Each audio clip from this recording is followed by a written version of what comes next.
Hello. Welcome to the Xirtus.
I was trying to remember this joke that this priest from Baltimore told me about this little boy from Massachusetts. It was like his parents took him to Catholic school and he would just beat off all the time. And then he went to college and then he just got laid and just didn't even care. And then he went to seminary school and became a priest. And his father said, "Well, I will ask you to forgive me, but I will never call you father." I think that was basically how that went, something to that effect. But good to Right. see you guys. But you How are can't petition the Lord through prayer, I heard.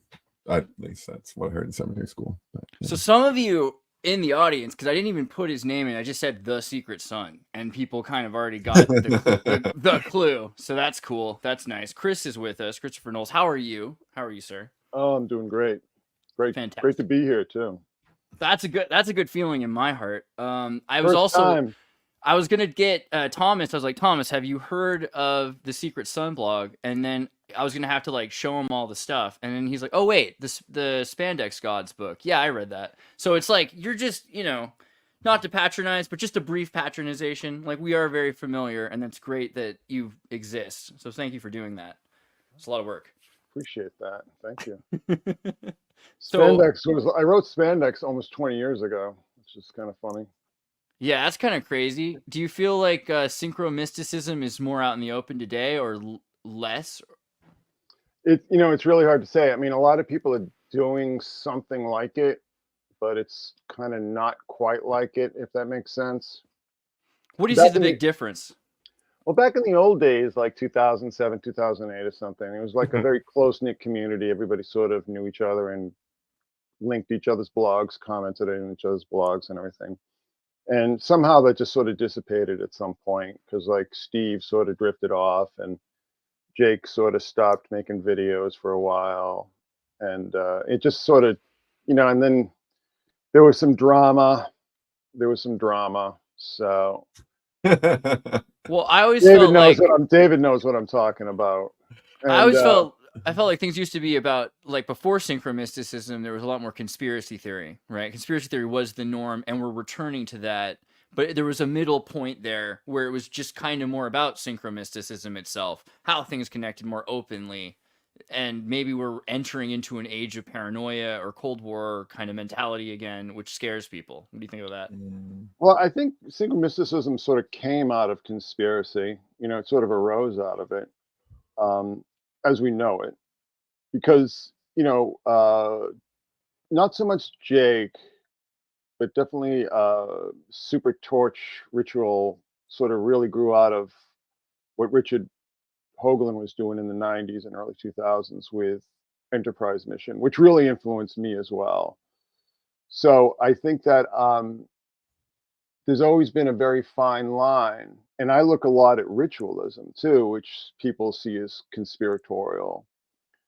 And I mean, everything is a conspiracy ultimately. I mean, people who do things don't announce it. Don't announce it to the world. So I mean, Goro and Jake had a lot of drama, and it was kind of over who coined the term synchromysticism. But I was doing that kind of work at least in the early 90s, except for I was doing it all on paper. I've got all these books that I filled up. And then I was just reading a bunch of Philip K. Dick biographies, and he was doing basically synchromysticism his entire life. So it just didn't have a name. I mean, people have always done something like that. And I guess the two founding texts, according to Lauren Coleman, would be King Kill 33 and The Return of Pan.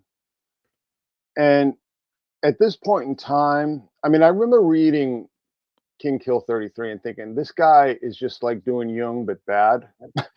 Yeah. And there was a lot of like, it's very sloppy. But that was before the internet. We can't really We're talking judge. James Shelby Downard here, right? Yeah, James Shelby Downard. And then Jim Brandon did Return of Pan, which I finally read, and I was not nearly as impressed with as I was hoping to be. It was sort of like this forbidden text that was lost for so long. And then I read it, I'm like, yeah, it's kind of like John Keel, but not as spicy, I guess. I don't know. I liked it. I don't want to put it down, but I wasn't sitting there going, oh my God, this is like discovering the Nag Hammadi text or something. It was just like, some things take on that mystique because you can't find them, I think. So if you were to ask Jake or Goro if their experience of that was drama, do you think that they would put it in those terms, or do you think that I maybe think it's a kind lot, of like a Descartes and Hume situation where they're kind of like more complementary than we always acknowledge?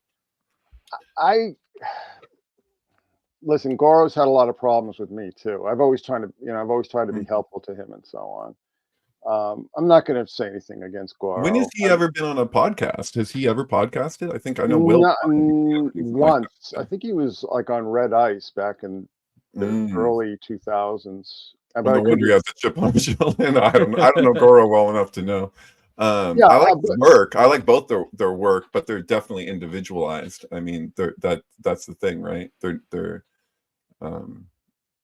Yeah, well, Goro's been doing like the same thing. He's been doing Enterprise Mission, and I'm glad somebody sort of picked up that ball and ran with it, because Enterprise Mission blew my brains out.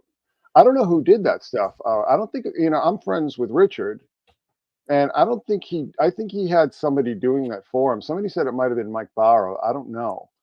But I mean, I think Richard was doing sort of the final write-ups, but I don't know if he was doing the actual like star charts and stuff. So I don't know. I try to mediate. I try to mediate between the two and just say, can't we all kind of get along and stuff? Right. Well, I mean, let's talk for just a brief moment about the history of what actually happened with Sync community. If you're talking about Sync Book Press, you just mentioned Red Ice. That was probably the biggest factor. So we did a big interview with Red Ice. I was invited. I had a rave to go to in San Francisco, and I didn't make it.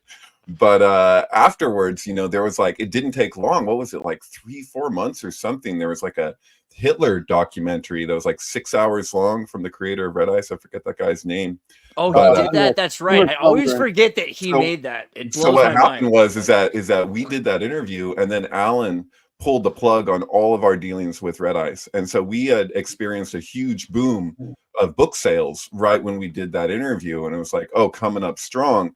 And then he basically just removed everyone from the Facebook group of the kitchen sink that hadn't contributed in, I think, 3 months. So if you hadn't contributed into 3 months, you automatically got removed. And then Will and I ended up inheriting the kitchen sink, but it was just like this flush of people, and it was Alan just kind of just like, whoa, dude, like, I don't like that. I want to, detach myself, kind of remove himself. And so was it the pro-Hitler documentary? It's like, you're making it sound like it was pro. Yeah, he went super white nationalist. It was really brutal, and it was a horrible time for that, because like everything around it caused so much stress for the entire community, because you had all these people that were into, again, just general synchromysticism, and it became Yeah, and also, but there's like idiopolitical stuff that had never really had not existed.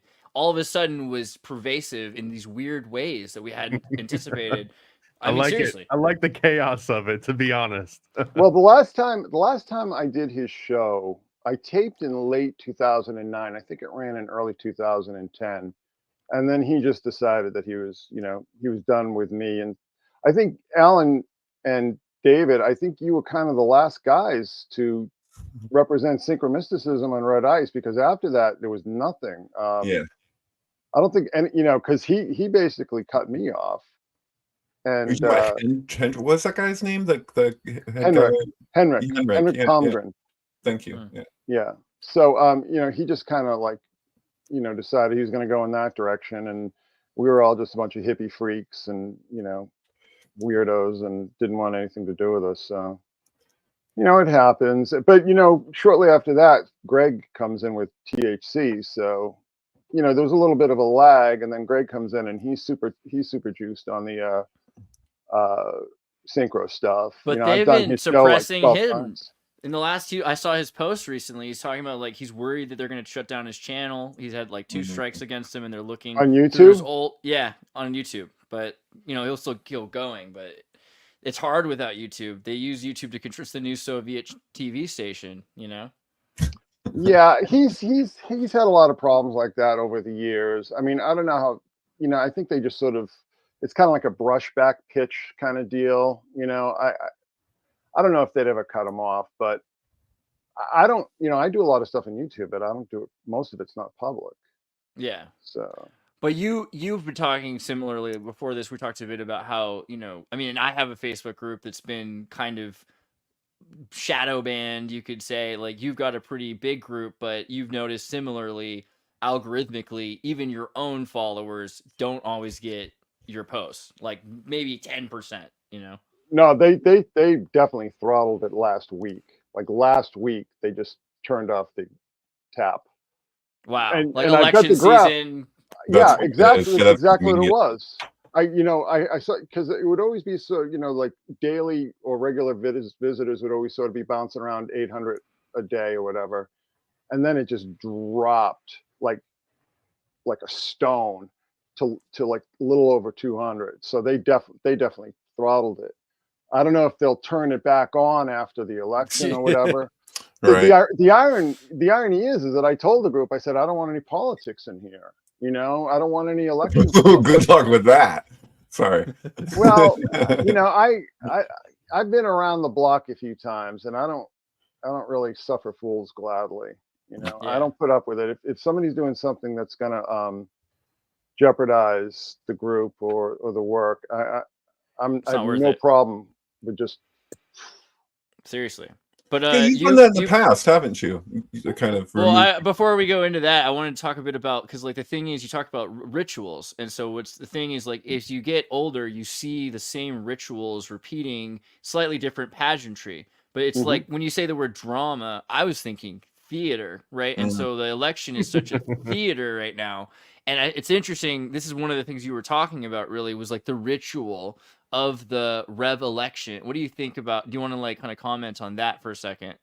Well, that's something I'm working on now. I had just done a big thing on Las Vegas. The whole Highway 91 thing. I was pulling up the code break. Yeah, I did like a 3-hour video on that, 3-hour live stream. But when I was working on that, I started noticing a lot of ties to the election. And I started to wonder if somebody is like LARPing, following the 92317 alignment, if somebody's sort of LARPing the following books of Revelation, the following chapters of Revelation. And that will be the next video, because a lot of people, notice the whole thing with Trump and, the beast with the wound in the head and everything. And, who can make war with the beast and everything. Well, just even growing up in Silicon Valley, like anytime a billionaire is going to have a event, like they're like, wouldn't it be cool if it happened on this like moon eclipse and we had some of the symbols of Revelation? I'll pay for it, right? That's basically. It's been like that. It's been like that for so long. It's just gotten more in the open, because there's no backstop anymore. Like the backstop used to be, the power of the Christian right, but their power is nothing compared to what it was in the 80s and 90s. I mean, absolutely nothing. So Right. there's no backstop anymore. There's nothing sort of to stop. I mean, and we've seen this with all these things on award shows and halftime game, the Super Bowl halftime shows and all this crazy stuff that I've been the Olympics. I did like 3 whole videos on the Olympics because there's so much meat on the bone. You know what I'm saying? And it's just it's a Nazi ritual, like the way that the Olympics is still carried on in that kind of Reichian theatrical style. It has a certain aesthetic for sure. Freaking Yeah, weird. it's very Lenny Riefenstahl, right? Yeah. Yeah. So there's I'm not running out of material, ever since 2017 was like a real breakthrough year, but it really started in 2016 with the Gothard Tunnel thing. Because I remember watching Gothard Tunnel and thinking, am I hallucinating? Did somebody dose me? Like, what the hell is this? Like, what are they doing? Like, what's going on here? And that was really the start to me for this like age of really overt, explicit ritual. And then we had Beyonce, playing ISIS at the Grammys, and we had Lady Gaga's whole thing. She played Hiram Abiff. What was that, 2012 or something? Did she? Well, she got stabbed. She had the 2 pillars, and she was raised up, and they stabbed her in the stomach. So she was, remember that? Well, I remember Pink. I remember Pink at the Grammys when she was. That was the same year where she had like the half breast thing. So she was like Duncan's ritual with the blindfold and everything. Yeah. And she's spinning around and everything like that, and she's wet. And I mean, it's been going on I'll tell you the thing that really first blew my mind. And if you guys are old school, you remember this. Back in 2008, shortly after the election, when they had the Atlantis opening in Dubai, and I remember watching that and thinking, like, what is it? Like, isn't Dubai like a conservative Muslim country or something? Like, what is this? What does that mean anymore? Right? Pagan insanity, Like they have guys dressed like Horus marching around, and they have, they have the priestess with the fish hat and everything. I mean, the whole thing, and they lighten off the fireworks on the those Palm Islands they have. I mean, just because I've seen pictures of Bush with the Shah, I imagine that their right conservative religious group is kind of similar to ours. You know what I mean? Yeah, in that they're not religious or conservative. Yeah, I mean, well, I disagree. I think they're very religious conservative, but like Bohemian Grove. You know what I mean? Like well, exactly. Yeah, well, like they were like, my daddy always taught me how to sacrifice like that. Yeah, about their real religion, they're extreme fundamentalists. About the real religion that they all practice. Believe me, they are as hardcore as it gets. I'm just saying they're not what they present themselves. Oh yeah, agreed. Hey, can we speak a little bit like we're making certain associations, like we're talking about ritual, talking about like Donald Trump. You're bringing up that the wounded head of the beast and all this. Like I relate to it. Like I'm like the Scarlet Woman gets the beast into power, so to speak. Like.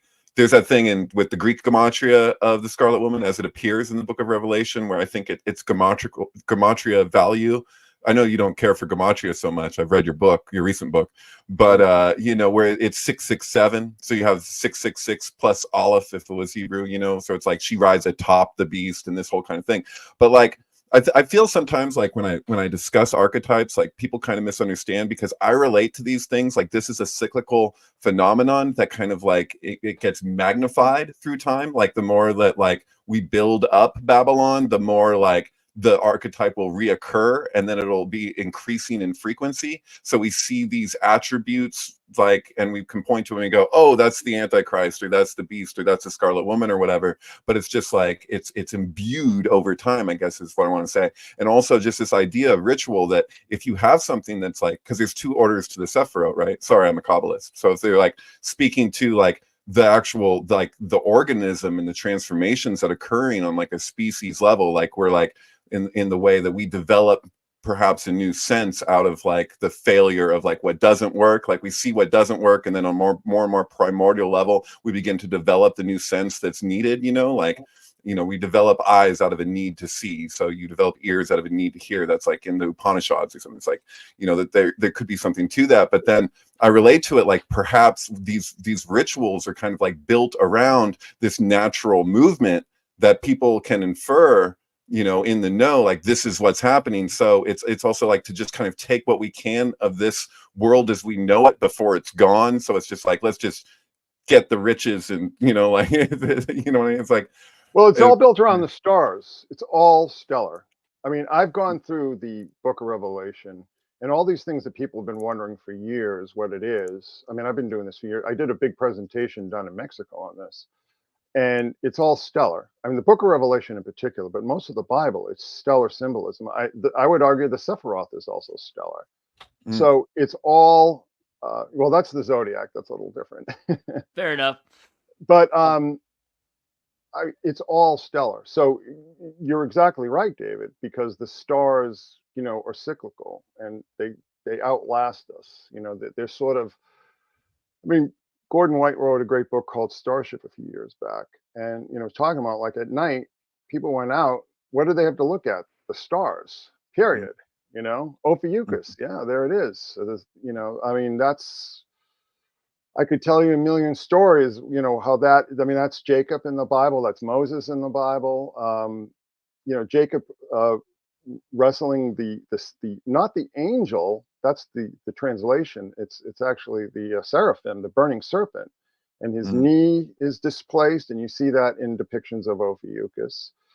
And I mean, it's just, I mean, the combination of, if you look at it right now, the combination of Scorpius and Ophiuchus is the Eye of Ra. You know, that little curly Q under the Eye of Ra, and you can see that if you start connecting the dots, you can put together an eye. I mean, I've been doing this stuff for a long time now, and it's the stars. My motto is always start with the stars. Start there and then go from there. Everything builds on that. Everything that happens, all these other traditions that people talk about, the basis of it all is stellar.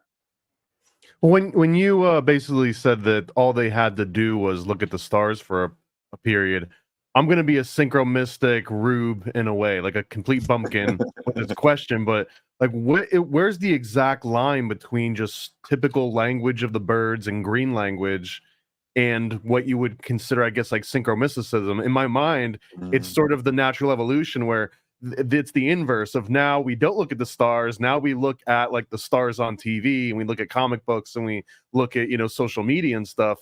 And now instead of reading, you know, bird migration patterns and deriving some sort of information from that, now it's like, oh, I just saw these 3 Stanley Kubrick movies, because we're not looking at the skies, we're looking at the TV screens, right? Or is there something that's like more specific that defines synchromysticism versus green language? I feel personally like my definition of synchromysticism can incorporate everything, like literally everything. And I mean everything. You know, everything is a sign or a symbol, or can be used as a sign or a symbol. So, I mean, I don't want to oversell synchromysticism in that way, but I'm just saying that everything can be entered as data into the synchromistic computer, so to speak. Everything can be reduced to a symbol or a sign or a sigil, what have you, words, numbers, you name it, and be entered into your data. Well, isn't this kind of the whole point when we were talking about how does conspiracy relate? Like I relate to it like conspiracy is almost like a shell around the thing in itself, like the Klippo mirror tetragrammaton in like a distorted way, and you have to, it's like the storm winds in Ezekiel's vision, like you have to penetrate beyond this sheath that exists between us and this higher order that actually exists. But then meanwhile there's all this mimicking of that higher order, and it's like levels of like manipulation, right? It's a lot of ego and all these different it's just this whole web of sin in the sense of like missing the mark. You have all these people missing the mark, but they're getting as close as they can. And so, but it's never going to be that. It's never going to be the same order that we actually see in nature. But it organizes itself to try and replicate that, and it's misleading. And so that's kind of what we come up against. That's the real adversity for the synchromystic, is, you know, trying to explore the data and then seeing levels of the way that data has kind of been represented rather than the thing in itself, as Kant would say, right? Well, I'm curious, I guess, on that same note of like, can you be a synchromystic? And maybe if we broaden the definition to like, you said there was a contention over who gets to coin the name or who came up with it first, like whatever that version is that requires a name that exists at a certain point in time, does that apply to nature? Like, can you be synchromystic about just nature and not even incorporate anything that has to do with social movements or entertainment or technology? Dude, so many of the synchromistics we know are autists who are obsessed with just one kind of thing. They can't even handle. They're like, "Did you know it's all in music?" You know, it's like, okay, Right. That's so true. I'm so into nature, and I didn't used to be. You know, when I denosticized myself, so to speak, and I stopped seeing the world as hostile. And I saw the world as hostile because I was in tremendous pain and I was on a lot of drugs. So everything, the outside world was always an endurance test for me. But once I sort of got past that and turned, my radar back on. I mean, just tonight before, how did I warm up for this show? I took my dogs on walks, these epic walks underneath the stars. I mean, that's such a part of my spiritual practice. I can't even begin to tell you, just being out there. I mean, nature to me is it's like, how do you know God? You know God through his, you know the artist through the art, and nature is the art of God. It's God's art, it's God's creation, and that is why I call myself a pono, a post-Gnostic, because this whole idea of the world is a fallen and an abortion, and we got to go to space, and all this kind of absolute nobody's ever going anywhere is my motto, as you know. Nature is a beautiful thing. I mean, it can be a horrible thing. We have to learn to live in harmony with it. That doesn't mean dominate it or subject ourselves to it. It means, it's a balance. We need to balance our interests with nature's interests, and that's harmony.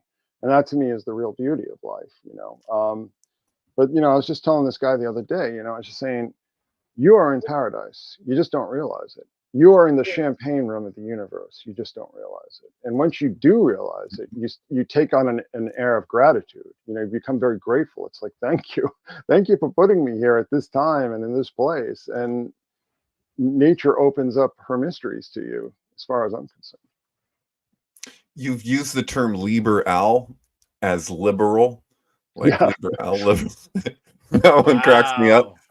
But it's actually like, it's true though, if you follow it through, there's that seems like there's something to it, especially with Liber Oz as it relates to the application of Liber, that you have, like, I don't know why we call it Al, like, I guess because we're seeing AL, but it would be like Elohim, right? It's Aleph Lamed, that's the idea.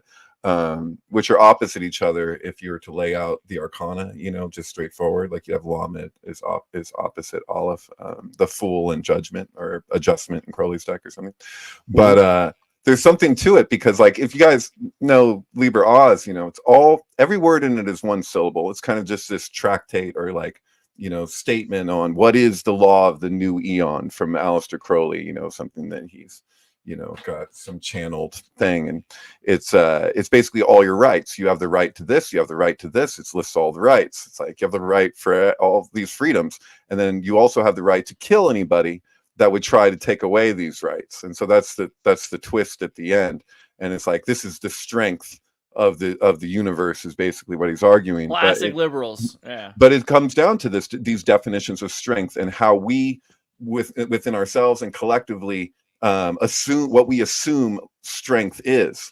And so like that's what the whole sustaining order of the empire rests upon, these assumptions we have around strength. Like, and the show of strength, because strength and security, they go together. How are you supposed to have a thriving empire without that security? But also, if you have assumptions around strength that you're projecting, if they're not actually the truth, because like you see strength in nature, you're like, nothing is more resilient, nothing heals itself like nature knows how to, so it's like it has that integrity. We have that within ourselves because we're one with nature, but the systems and what it is that we're constructing, everything we manufacture with our hands or by our minds, isn't going to be to that same level. So that's the conundrum, right? Is we're supposed to be in alignment with that.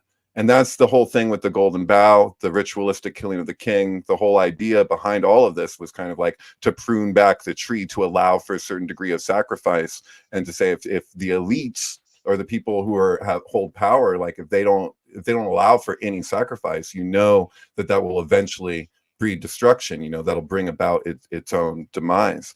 And so, like, that's really the challenge always is to not to really get all go like into super Catholic Christian on this, but like, what about the concept that we're here to dominate, and that it's not necessarily about an integration, because nature lacks any morals or ethics, which are human constructs. Mhm. But somehow, whenever the concept of like man versus nature comes up, there's almost like an inherent expectation that nature is by default inherently more superior or ethical or moral, even though it seems like it. Not Yeah, have you it ever, have you has ever its seen a own. dolphin? No way. Yeah. Yeah. Well, you're right. You're absolutely right. That's Nietzsche's whole conundrum in I was going to say morals and dogma, but beyond good and evil, right? That would be better.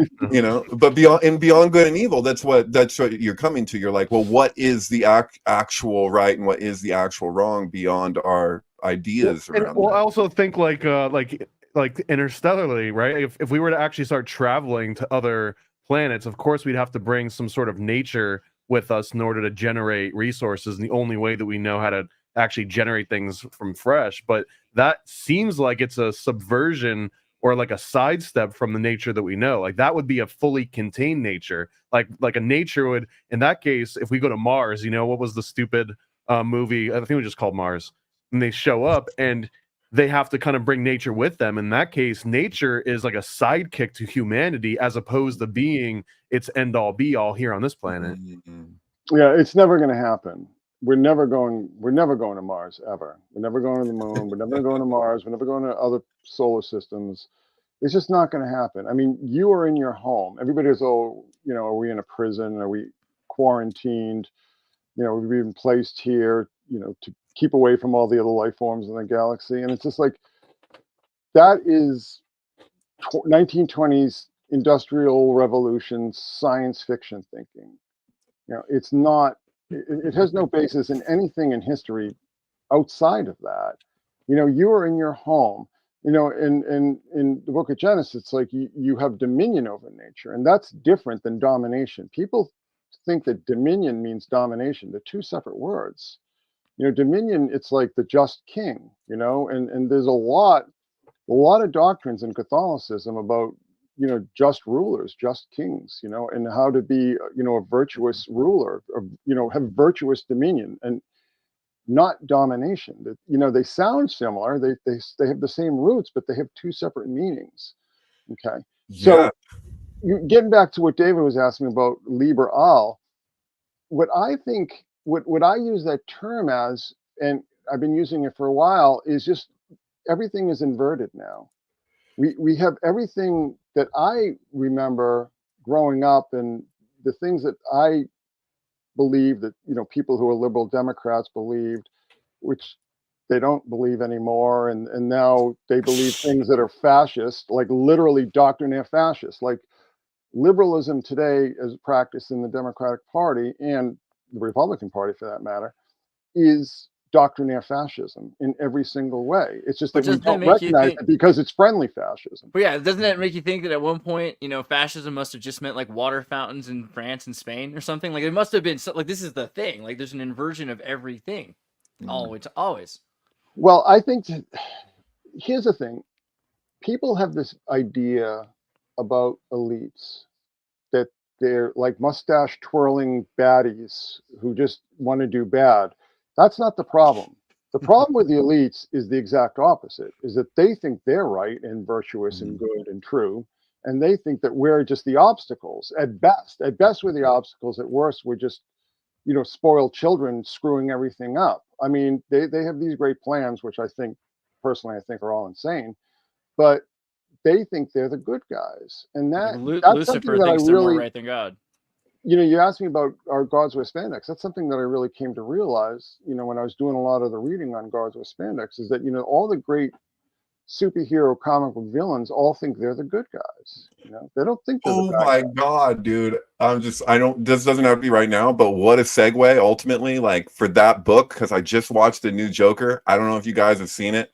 It's getting a lot of flack from all the critics. I have a few things to say as it relates to what you were just talking I've about. got to No pun say, intended, right? Flack. Get it? we used Flack. to Oh, we, flack. Yeah. we used to be so grateful to be offended by a movie. What happened to us as a society? This is what scares me. Right. You know? Totally. Well, I think what happened, I'll tell you exactly what happened, is that there's a certain coterie of people who came from cultural studies programs and discovered that they had no real marketable skills. So let's go to Hollywood and take over these writer rooms and so on, and and infiltrate all these production studios and so on and so forth. And I mean, this is a very long story, but it went from being just sort of like the weirdos who will work, 70, 80, 90 hours a week because they have no other life, to being, oh, well, we're going to start to dictate because, I hired all my friends to fill all these positions. People will just, or sleep at the switch. And all this crazy stuff started coming in, like this, whatever they call it. I'm not, I don't want to get in because I don't want to get into a political thing, but it all just, altruistic educational entertainment. they all killed the goose that laid the golden eggs. Now, I knew this. See, I don't know if you guys knew it, but I worked for Marvel for 25 years, and 15 of those years were working for the Marvel Studios as a freelancer, and all the movies. I mean, all of them, up until the Eternals, and that was the last time they needed any work from me, because they killed the goose that laid the golden eggs. People don't realize that the revenue stream from the movies is only part of it. It's all the toys and the T-shirts and the lunch boxes and all the tchotchkes and you name it. That is such a huge part of the revenue stream. And they started making movies that kids didn't like. And when you turn off that audience, young boys, you're dead. I mean, you're literally dead. And I'll tell you something. I mean, I haven't done any work. So I started working for Marvel in 1995. Last thing I did for them is 2020. Haven't done anything since, and I still keep in touch with people I used to work with. There's nothing going on. You can go on YouTube and see all these videos of like tens of thousands of unsold Marvel toys in these discount stores and so on. So, but that was our substitute religion. You were asking me about the superheroes and stuff. So what I think happened, and I charted this out on the blog, is that we had the wars in the Middle East, in Iraq, and that was going to be the big show. I grew up, with hearing evangelical Christians saying, once we get into Babylon, once we get into tanks in the Middle East, the skies will open and the Lord will descend and then everything will happen. Well, thankfully, I heard most of that in reggae instead, but I mean, basically what happened, it was just an absolute disaster on so many different levels, and we're still suffering the consequences of that. So I think that the mass, just sort of the normies, the sames, the pinks, the mediums, the whatevers, they just needed something new to glom onto. And I think superheroes became, and that's why I wrote that book, the substitute gods. But that's over now. I mean, you talk about that Joker movie. I mean, I thought the first Joker movie was fantastic. But if you need a better indication that it's over, that the gods have gone back to Valhalla, our adopted gods have returned, from whence they came. I mean, that's.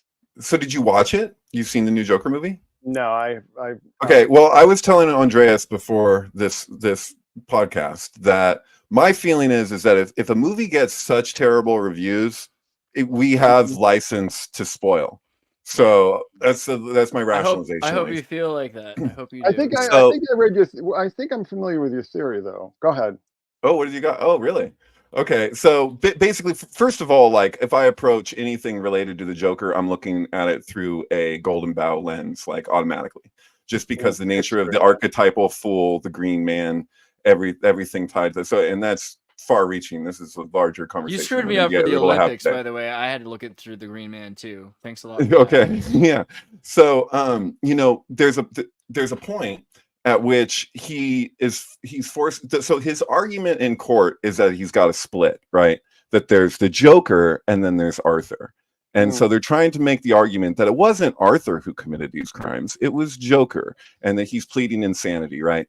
Well, there comes a point where he's questioning Puddles, who's the little guy who he let go in the first one, right? First of all, there's another big factor here, and that's that the first one was like, it's completely purposely, overtly synchromistically tied, same synchromistic in this case, I'm still saying that it's intentional, with the King of Comedy. Also with, well, that was obvious. I mean, so obvious to anybody who's seen the King of Comedy, and that's the thing about the right. Yeah. So it's the king. So he killed the king, right? And then he became the king. So you have, if you've, I'm sure you've probably seen Alan Green's series, Hindsight 2020. He goes deep into the ritualistic killing of the king and how this relates. We see this all communicated politically, and he shows the Lion King thing with Obama and all of this stuff, like that correspondence dinner, how important that was, like just symbolically or whatever. But anyway, he's in court and he realizes that he let that guy go, right? And he says to him, he goes to Arthur, he says, "You were the only one who was nice to me." And so he flips. So total spoiler, I don't give a fuck, sorry.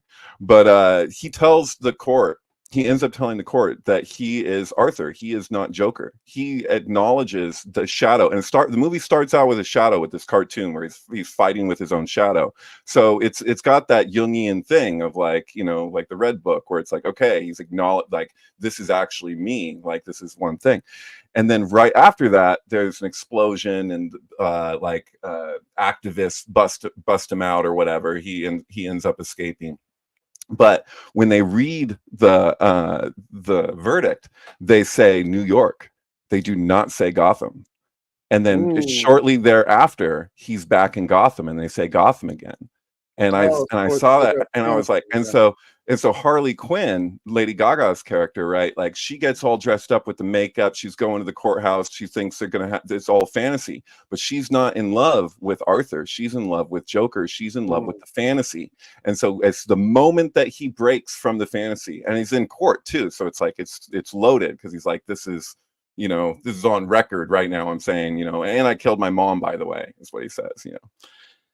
And so, but that point speaks to everything that we're talking about in a way, because you're describing what has happened with Marvel. Of course, this is DC, but it's still, you know, these things are connected. You know, like there's the projection of the fantasy. This is our gods wear spandex. Like, we're relating to this layer as though it's the thing in itself, when really it's just like the skin of the snake. It's not the body of the thing. Like, the whole deal is taking place in New York, but he's not living there. He's living in Gotham. So it's like to break from that spells his own destruction. So he ends up getting killed. So it's There's an interesting point that I want to raise, and getting back to this whole idea of the end of a cycle. So, David, do you remember the whole thing back in 2008? You know, the Synchromystic community was just on fire, you know, when Heath Ledger died, and everybody was doing these huge things about Dark Knight and Heath Ledger and so on and so forth. I mean, I did quite a bit of that myself, but it seems to me that we're seeing, like, Janus, right? We're seeing the Joker Janus, you know, we're seeing the opening and the closing, or, you know, like the little baby and then the old man with the scythe, you know. It's like we're seeing, I kind of feel that we're seeing the end, that the Joker marks the end. The Joker really marked the beginning, right? The Joker really marks the beginning of that superhero age. I mean, you did have all, you know, X-Men, Spider-Man movies, and so on and so forth, but it's really the Dark Knight which lights the fire. And so correct. And who do we have to thank for that? We have Alan Moore, a Thelemite. I know, you know, like, it's not just that he's a Thelemite too. It's also his whole trip, like where, you know, and he's always been fighting. He's been fighting to keep his movies from his graphic novels from being made into movies. And like over and over again, he didn't want Swamp Thing to be a movie. He didn't want V for Vendetta to be a movie. He didn't want The Watchmen to be a movie, and they did it anyway. And it's one of those weird cases where it's like, wow, like they're really not this. It's the line of power between the artist, the creator himself, and then the industry. You know, and he's always been up against that. But he was the first person to introduce Batman as the Dark Knight. And we have with the Killing Joke, which was the Joker, and then you have the Man Who Laughed. Whoa! Am I wrong? Yeah, Frank Miller, Dark Knight Returns, 1985. That was 1985. 3 years before Miller. So how long before he did Sin City? He did a Batman. Tell me about this. You're the person to talk to. Okay. The Dark Knight Returns, yes. bro. So Frank Miller did Daredevil. He made his bones with Daredevil in the late 70s, early 80s. Went over to DC and did the Dark Knight Returns, and that really starts Batmania, as we know. You know, that 4 years later, that ends up with the Tim Burton movie, where I don't know if you remember, but I remember going into New York in the spring for Earth Day, and everybody was wearing a Batman, some variation on a Batman shirt. You know, a lot of them were bootlegs and so on. But that was really the start of Batmania. It was the Dark Knight Strikes Again. And a lot of the plot lines in that series showed up in those Christopher Nolan movies. Okay. A lot of the ideas sort of did pop up in that. But Alan Moore came a little bit later. So that was 2008, because he was doing the Swamp Thing at the time.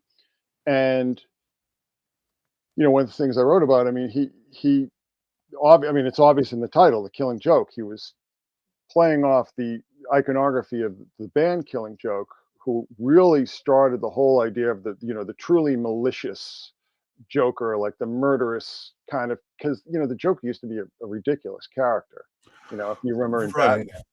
And it was really, so like late 70s, early 80s, when Killing Joke comes around, and they're playing with all this like really dark Joker and jester and trickster kind of imagery. That is what, I mean, clearly what Moore was drawing on, because he was, you know, he's friends with guys like Love and Rockets and stuff. But didn't he say he took it from The Man Who Laughs, that old silent film? And then there's also that's the character. That's the original inspiration for the character. Yeah. In the first place. And realistically, like Dick Tracy characters. Okay, but there's also the Bat. Joker. Oh, I'm sorry. The silent film, The Bat. You guys know about that? So like where the Bat is actually like he's a murderer / burglar, and but he's got the like a more realistic, but it's a Batman head where like he's like sneaking around, and at one point the bat signal shows up and moves across the room. Looks exactly like the bat signal, and everybody's looking at it and they're like, what the hell? And then it turns out it's a moth on a headlight. And so it's just like and then, you know, Batman... I'm going to tell you guys a story, because this is really important, you know, particularly when we're talking about archetypes. So when Our Gods Were Hispanics came out, I did a big panel at New York Comic Con 2000, I think it was 2008. And one of the guys who was on the panel was this guy named Denny O'Neil, who sort of was the guy who reinvented the Batman after the character just became a laughing stock after the TV show. But he said something interesting about the Batman. He said, you know, if you go back and look at medieval art, it's full of Batmen. You know, the devils and the demons were always Batmen. They're always, you know, so the Batman is like, it is almost a true inverted archetype, because it is a devil, it's a demon, a traditional devil demon who works for good. They say he drinks blood. That was the point I was gonna make. So like Batman, DC wanted to sue the Spanish Valencia football team for having a symbol that looked super similar to their bat, but they didn't realize that it goes back, you know, centuries. That they have this golden the Batman is the most unoriginal character in the universe. Okay, I mean the Batman. Before there was Batman, there was a character called the Black Bat, who was basically exactly Batman. If you want to look that up, you know, it's a pulp character. And you know, most of his backstory and a lot of the actual plot lines, and actually even some of the art, is stolen from The Shadow.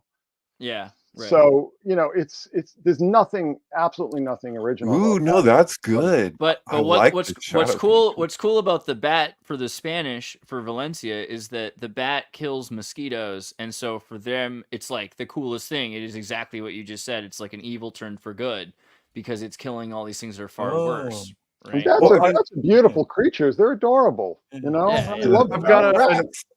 They're I all have around an my house interesting right now. thread on this. I think because there's supposed to be this aspect. I guess I've got a baked-in question on this too. That I'll leave it off on. I'll ask the question first. But is it symbolically important whether or not Batman kills someone? Because like it seems that they try and bake it into his DNA that he's not necessarily non-violent, but he doesn't kill anyone except when he does kill someone. It is at his most important points ever. It's in the very first appearance of Batman in Detective Comics 20-something, 22 or 27.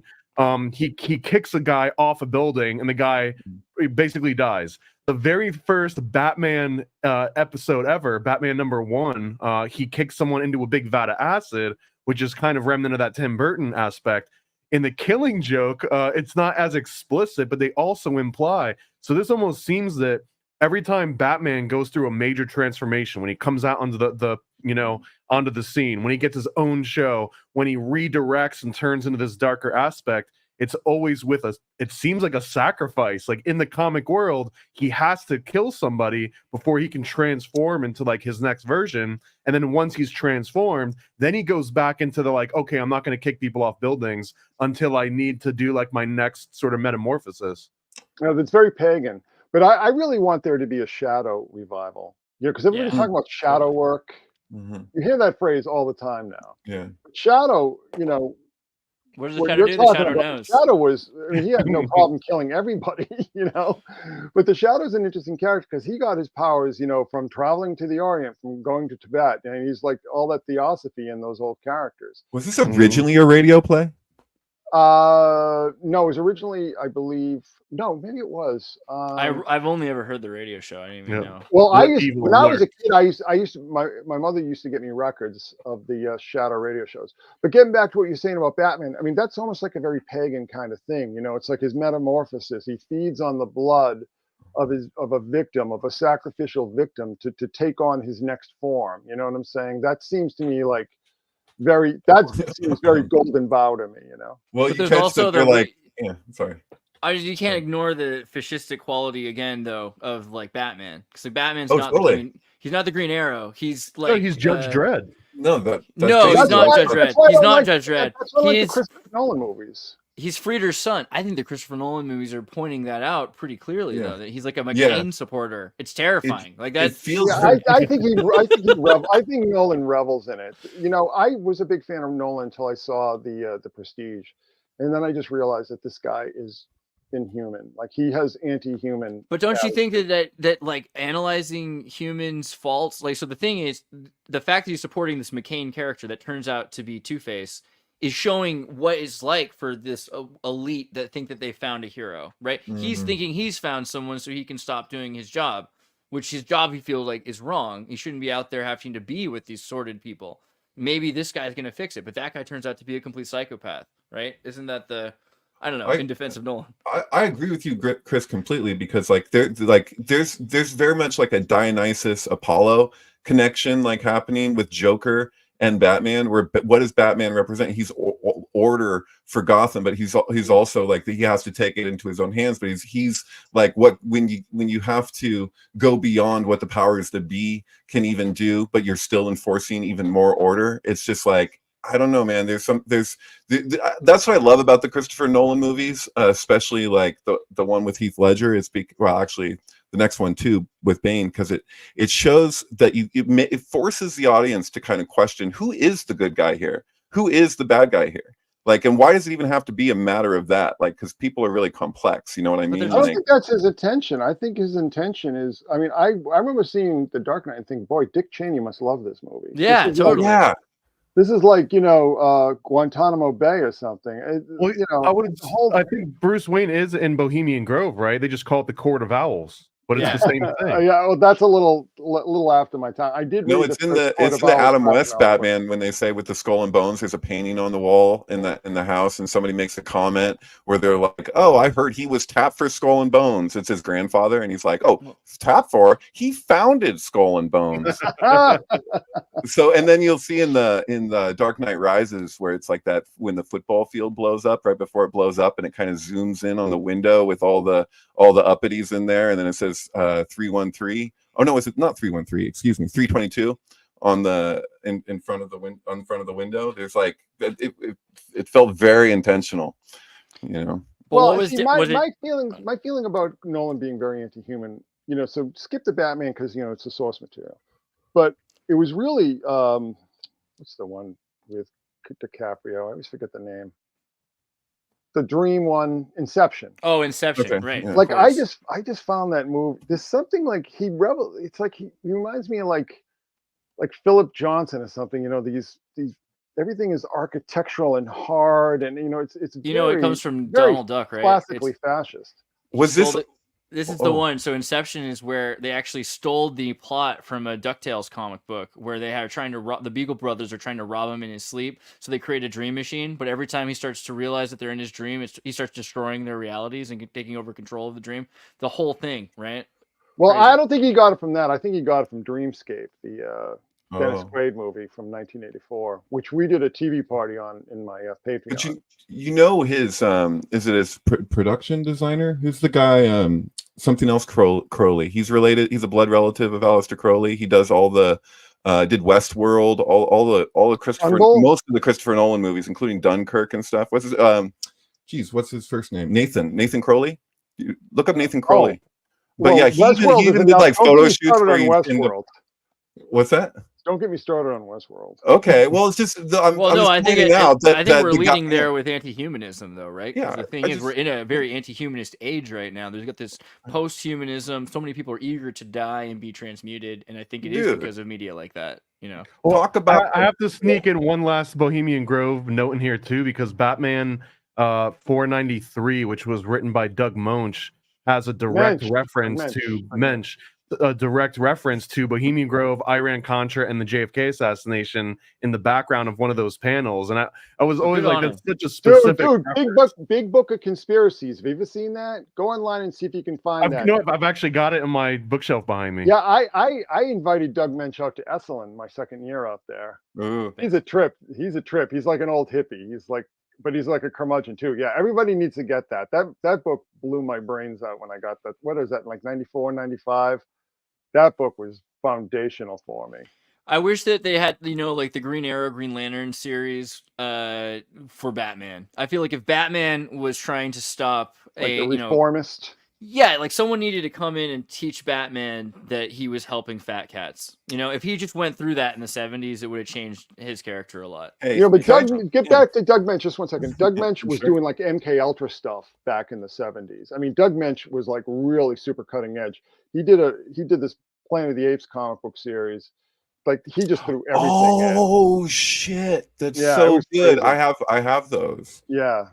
So Oh my go God. ahead. I'm sorry. I needed No. Thank you. Yeah. I didn't realize that was. Yeah, that he was, did. Yeah. He also didn't he do the Lord of the Ultra Realm, which is Ultra Realm is pretty crazy, right? Like this. I think he had a pretty interesting kind of like Dreamtime. This is cool. I never even heard of this. It almost was like Domino in the bottom right. Do you want to hear a crazy story that Doug Mensch told us? Yes. Sure. So he was doing that Planet of the Apes. Yeah, there he is. He was doing the Planet of the Apes. I love that guy. He's such a character.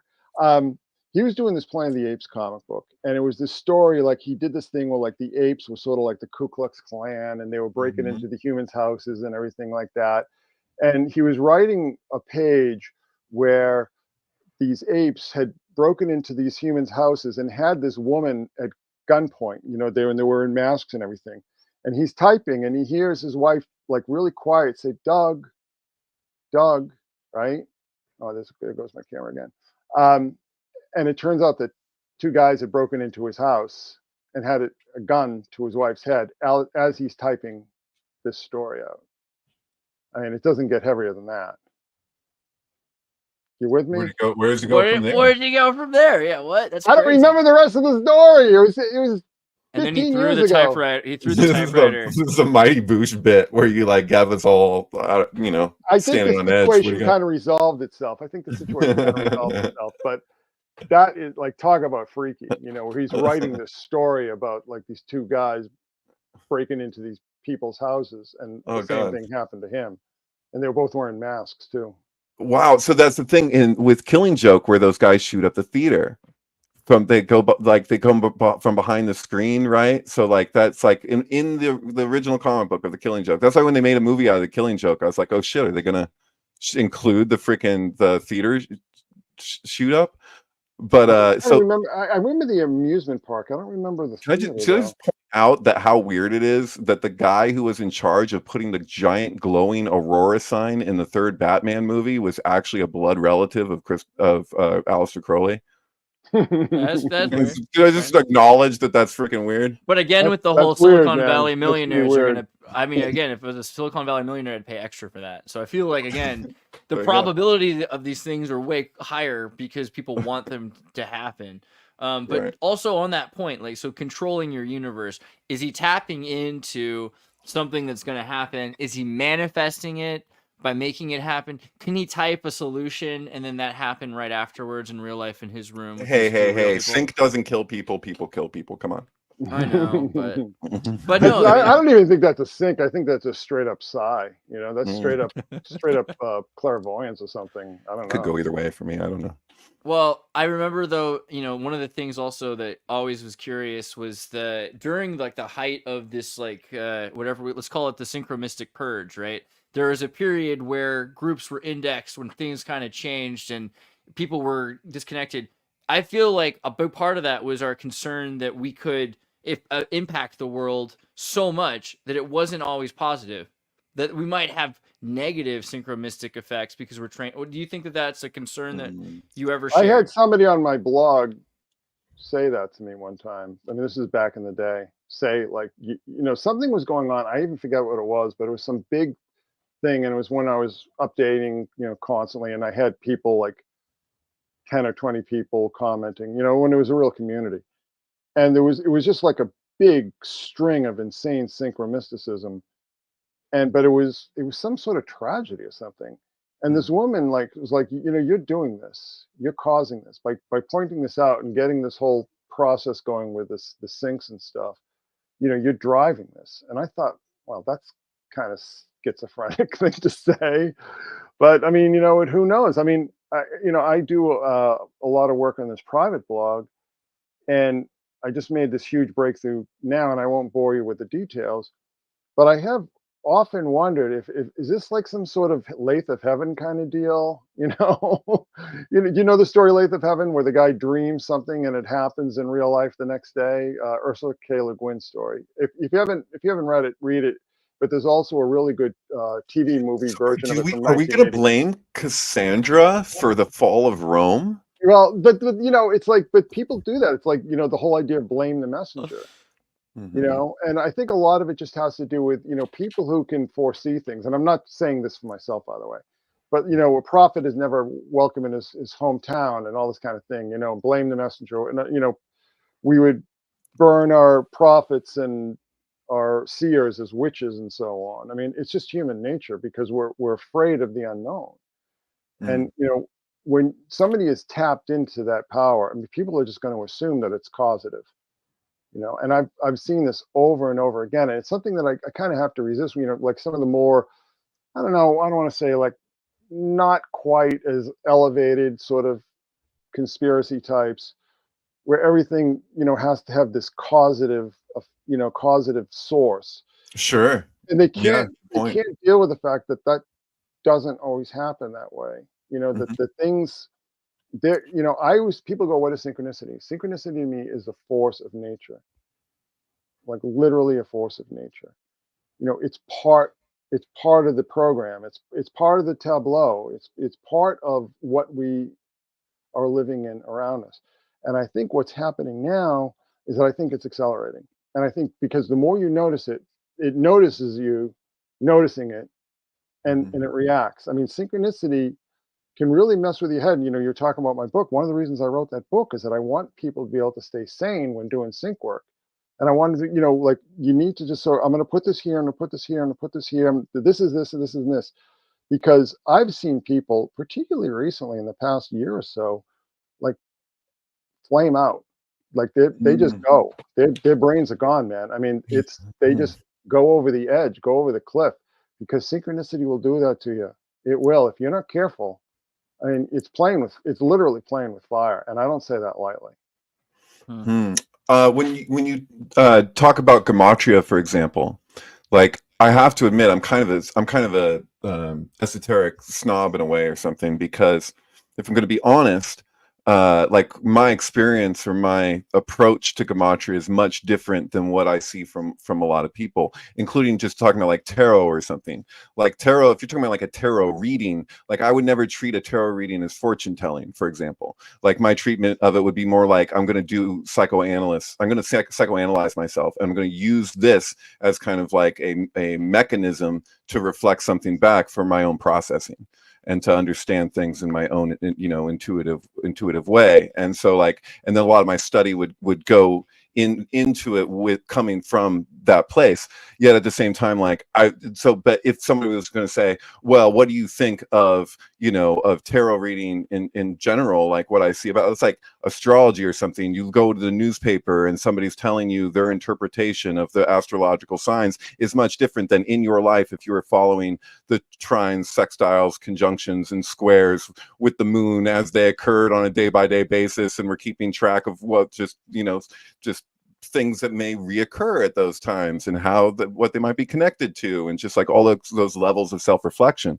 And yeah, so, I'm like Jung. I see astrology in the context of synchronicity. Sure, but in like with Gematria, it's like, if you look at like the roots of language, like, people were speaking in math. That's a really profound point. Like that and their relationship to language was so radically different than anything we have any context for today. And so when we're doing treatments of like ancient texts, and we're not considering that also that it's freaking musical, that it's like, you know what I mean? Like, if you're talking about like the Odyssey or the Torah, it's like, or the Upanishads, or all these ancient texts, you'll see that and so, and it's also that is itself as fundamental a part of the communication as the mathematical side of that you know, Aleph is one, like, that's just how it is, like, you know, like, people, and you can see that evidence, like, you can prove that, like, mathematically, like, when you look at ancient texts, like, people have been able to, oh, we'll take Moby Dick and give it the same treatment and see what comes out of it.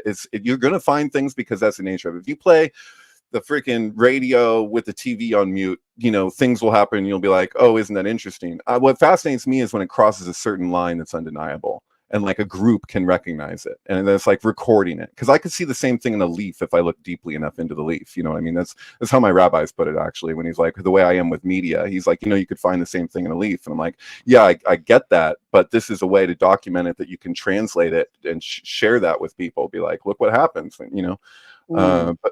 But anyway, yeah, it's a very layered topic, you know, like Gematria or something like that, and the directions I've seen some people go with it, it does get kind of nutty sometimes, you know. There's just way too much bad examples of it around, and I just really became very reactive to just the way people would torture language to fit the equation. It really bothered me. You know, it's like, hey, you know, Donald Trump is 2017, but also 3 dog house, you know, phone, chocolate.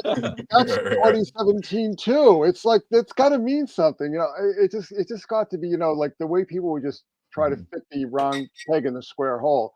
But then you find out that PETA is stealing people's dogs, you know? I don't know. Well, I've heard this being referred to as clanging. Clanging is something that I guess people with extreme schizophrenia have, where they'll just like focus on a certain sound and then just start making other sounds sound like that sound. It almost feels like a mental Gematria-ish version of clanging.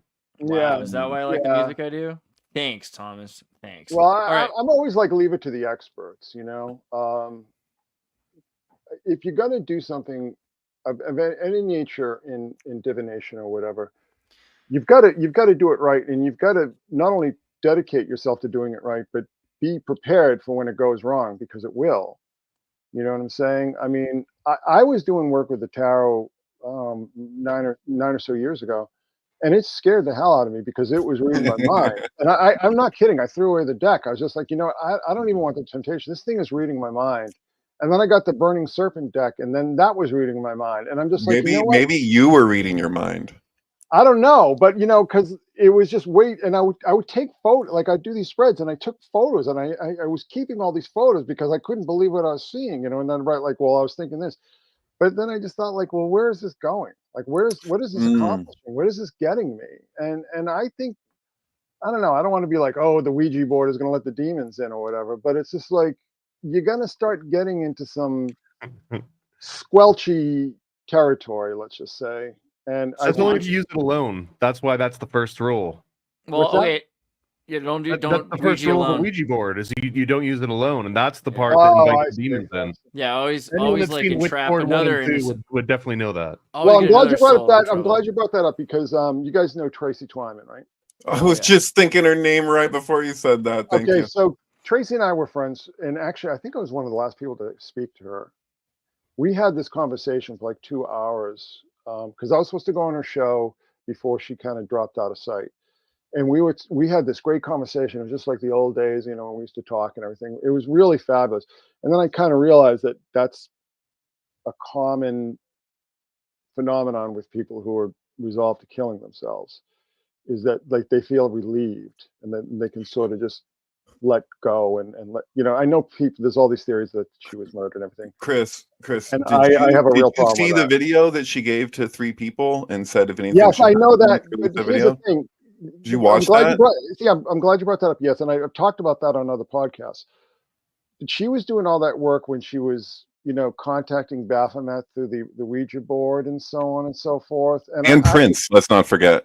And I was just like, I was trying to get her off that, I was like, that's probably not the best idea.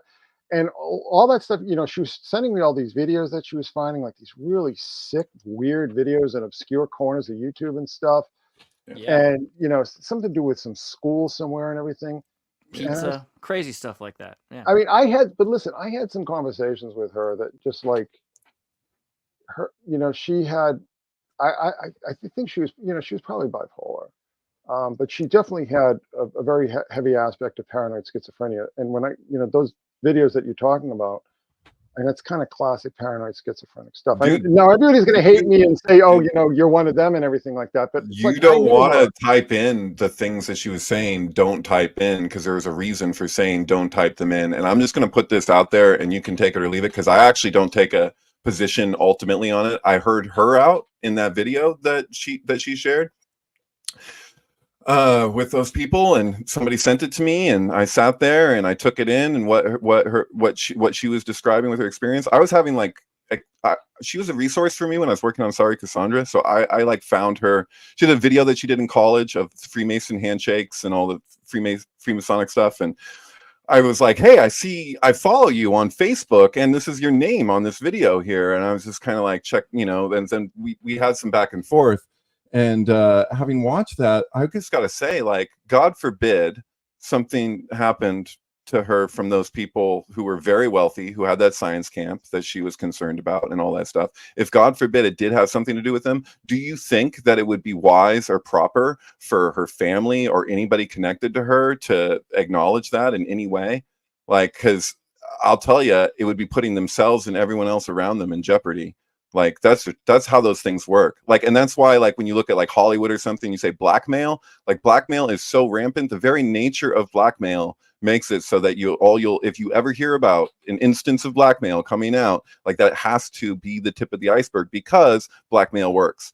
People with money fucking pay people off to fucking, you know what I'm saying? Like, and also not taking the position, but in similar point, that Tracy was a really amazing analytical mind for Meditax. Incredible. She was great. Yeah. I mean, I knew about Tracy back in the 90s when she was doing Dagobert's Revenge. I used to buy that at friggin' Borders back in the day. I think she was peaking in like 2017, 2018. Her capacity to discover secret innuendos being used by groups I mean, there was some pretty incredible stuff that really Tracy's the one who Oh, found. she was the best. She was great. Dude, but let me if tell you you, get on- let me yeah. just finish this, David, and I'll let you talk. Sorry. I had conversations with her that I will not divulge because I don't want to betray her trust and her memory. Yeah. That were led me to a different conclusion. Okay.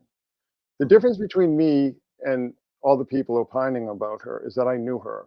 And Mhm. you know, I did her show, you know, she did my show when I did the mystery hour back in the day. I mean, we talked, we talked a lot on Facebook, on Messenger and stuff. And I knew her thinking, and I knew what was going on. I knew like all the stuff that she was talking about before other people would talk about it. I mean, we weren't like besties or anything, but it's like we respected each other. We saw each other as colleagues. Let's just say that I think would be the best way to describe our relationship. You know, but she told me some stuff that, you know, it just becomes a mythology. And I personally, I don't think it honors her memory, to be honest with you. Don't forget that her ex, you know, her husband, her previous husband, you know, before this guy who came in and scrubbed all her stuff off the internet, Yeah. her, you know, her previous husband hung himself. You know, there are other people in her circle who had committed suicide.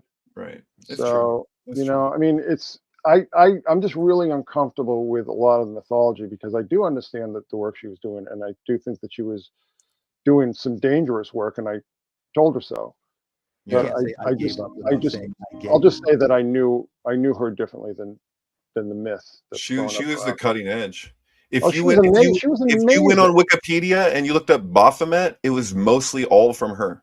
Like Oh, you just yeah. like every point, she was the authority on it. When she It's found that incredible. what the von Hammer Purgstall stuff, I mean, that was just mind blowing. That was revolutionary. You know, I'm her biggest fan. Yeah. You know, she had an unbelievable influence on me. Tremendous, Mickey's Moose is one of the most brilliant. amazing, Yeah. And that was genius, I don't genius, yeah. Yeah. absolute. I mean, I shouldn't say this, but I have all her stuff saved. So Thank Yeah. God. I mean, everything. I came across one of my friends recommended Genuflect to me. It's my only real interaction is the Genuflect book by Tracy. But I've also heard from the person that recommended me that and a number of others that they're afraid to even mention her name out loud in a lot of platforms because of I guess the new husband is very active in just taking down anyone that what Everything. is the reason for that? Is he trying to like remove her off the map like she was like Carthage or what? Do you want my opinion? Yeah, no, Yeah. I think he absolutely. blames. I think he blames all that work for what happened to her. That's my Oh take boy. on it. I think he feels that that work led her over the cliff, and that's why I think he just got so crazed about it. You know, it's grief. Grief does funny things to people. I mean, I Yeah. could be wrong. I'm just telling you that's my opinion. No, in could fact, be if I was to say totally wrong Occam's about it. razor on this, if I was to say Occam's razor, I would say that our friend Tracy took her own life, and that in large part that she was pushed there by people that didn't like her looking into them. Because I believe what she shared was her authentic experience with that. You know, I would say it was more of a mixture, but yeah. Yeah. I mean, agree. I think she that was extreme. They were hacking her and showing her own life back to her on her screen while she like sending the most like like not cryptic but like threatening things to get at her. It was bad. That yeah. was happening. I'm not denying that at all. I'm not Yeah, denying but I that at shouldn't even all. be talking about this on a Yeah, podcast. I feel But like yeah, it. whatever. I'm sorry. How about You're gonna get a copyright strike. it happens? How about okay? So someone brought this up already. Level for the love of God. We didn't even have a proper segue into this. How did you get here? So I was going to bring up Fox's character because I wanted to ask you. We already talked about being a synchromistic wizard and making lightning strike and Cancer. Okay, fine. But what about being the astrologer? Right? What about being Fox? Because if you're Fox for Batman, you're also Fox for Bruce Wayne. And isn't that scary that you could be giving information to somebody else that could be using that information? Isn't that almost worse than you making something manifest with your mind, right? It's helping someone evil achieve a goal. Got to be really careful where you poke your nose into and what you play with. Everybody thinks, a lot of people, somebody said, I was like, who's that? Doreen Virtue, is that her name? That witch who became like a super hardcore fundamentalist? Like, people Doreen have Virtue. accused me of that because I'm like, Oh, yeah. I won't go into it, but I kind of learned the hard way that you really got to be very careful what you turn your attention to. Because it's that great old John Keel quote, you notice them and they notice that you notice them. And that's a whole different ball game. I mean, there are things in this world, there are things that are part of our world that aren't part of our world, if you get my meaning. We have invaders, let's just say, in this realm, and they're not to be trifled with in any way, shape, or form. And I'll say that to anybody. And you've got to be really careful because, you pick up the wrong rock sometime, and there they are. This probably sounds a little crazy, but, it was Keel who really turned my thinking around on this, because I've had experiences that are really strange, like crazy strange. And if I told you them, you'd think I was crazy. But they opened my eyes to the fact that there is a realm around us. We are not alone in this realm. Let's just say there is a realm that there are entities, there are beings that we interact with in certain ways that we can't perceive, but are very real. And there you go. I mean, look at how paranoid Keel got. He was like, don't even mess around with UFOs. What are you doing that for? Because, like I said, when you notice them, they notice that you notice them, and that's a whole different ballgame. So I'm going to be as cryptic as possible, but I'll just leave it there. Right. Isn't there something to be said for if you lift up the rock and there's strange worms underneath? Like, if it's something that's there, like they're there in the first place. I agree with you though that they'll react. Like I've the particular imagery, I had that my first ayahuasca experience where I really got this sense that it was like lifting up stones within myself, and it's like, what the fuck is there? But it's like it was there the whole time, Well, you're talking about, I ascribe to the invader hypothesis a bit more, I think, than you, David. I do agree that there's this sort of Kabbalistic, you're a worm in an apple and you don't know that there's a whole bunch of apples in an orchard thing. But I do think that there's some kind of but I agree in terms of I'm parasitical interpreting this as Citra Acra. So it's the outside ones, it's the Klippo, it's the shells or the husks that are actually around holiness, but they suckle off the emanated flow. So there's what literally like is our life, like life itself, like that's moving through us. And then anything that's like outside of that could be considered a layer of the Klippo. So there's this idea that they're parasitic, but they influence consciousness. So they can't control you, but they can influence you. And like that's really the meaning of the allegory of the fall, right? So like, what is the fall but a further and further strain upon that emanated flow as we move through time? The prophecy is such that it reaches a breaking point, and that there's like an unacknowledged value to ignorance itself, like that humanity needs to develop some new sense that we're lacking, and that all of this playing out, this like breakdown of duality, is all towards this end of this birthing, that's like that whatever the next species is going to be, and however we lack, we're not evolved to the fullest degree yet, I guess. Chris, are you gonna rebuttal Gnostic or post-Gnostic? I'm really curious. How do you model this, right? How do you model this? I've done a lot of work on this, a lot of work. I don't know if you've ever read my Lucifer's Technology series, but I put it all together that there are these intelligences from somewhere else that come into our world largely through psychedelics, the misuse of psychedelics, the abuse of psychedelics. And I think this has been known for a very, very long time, and has been used for a very long time. I mean, the thing that blew my mind, and somebody had told me when I was working on this, he said, that whole thing with the Masons and acacia has DMT in it. I was like, oh God, there it is. That was like, when these little puzzle pieces fall in, it's like a game of Tetris, right?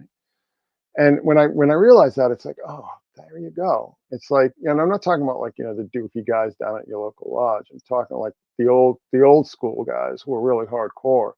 But that comes from a much longer tradition. It goes back to the mystery religions. It goes back to shamanism. It goes back to probably the Neanderthal. It goes back probably before them. That people found that these certain substances put you in touch with another realm of reality. You know what I'm saying? And it's like, again, I don't want people to think I'm like being all Doreen Virtue about this, but it's like, you really have to be very careful about what you invite into your life. What you invite Right. into your consciousness, what you invite into your body, what you make a part of yourself. Because when you ingest these compounds and so on, you make them a part of your essence. You make them a part of your being. And what are you letting into your body? It's something that I think really needs to be much more carefully considered than I think a lot of people do. That's why I was really upset about that whole DMT, the spirit molecule stuff and stuff. Not that I'm anti-DMT per se, but it's just like, it just made it seem like it was just like recreational. And it's like, you gotta watch. You gotta watch Exorcist when you watch that movie at the same time. That's the sync, really. Yeah, it's like I am so against the whole idea of like powerful hallucinogens being used recreationally, because that was never the way it was practiced throughout history. It was always very tightly regulated. It was always very tightly controlled. I mean, the mystery religions were basically, I came to realize that they were basically ways to avoid having really bad trips.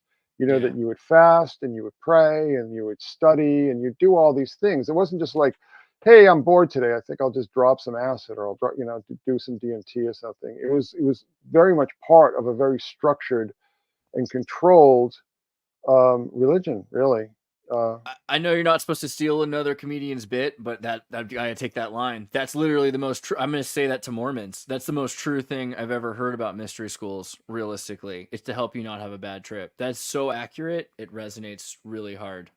Okay, I feel better. I feel like there might be one small like exception, like there always is to the rule, but there's this. You one would guy... feel that, you 32nd degree Freemason. Sorry, go ahead. Oh my God. No, so there's a book that I came across from the late 1800s, I think. It's a guy named Benjamin Paul Blood, and he's got this book called The Anesthetic Revelation and the Gist of Philosophy.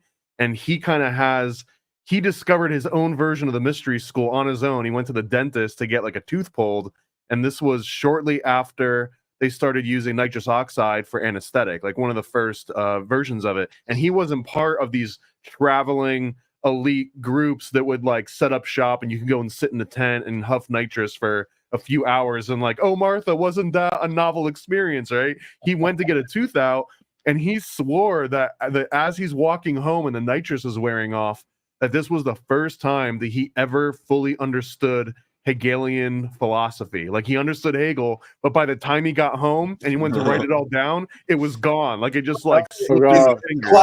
Classic. You're like, I forgot my pen. He spent, dude, this guy Benjamin, and he was like 40s or something when he got into this, and he spent the rest of his life constantly doing nitrous, trying to get back to this place and convey knowledge. And he swore that he was able to pull some of this information out from this like ethereal realm, but it almost feels like he kind of organically came across like the bumpkin's back door of what they're trying to do in some of the secret mystery schools, but through nitrous, right? And nitrous's original introduction to the world was largely a recreational thing for kind of like rich upper class people, like from Priestley on.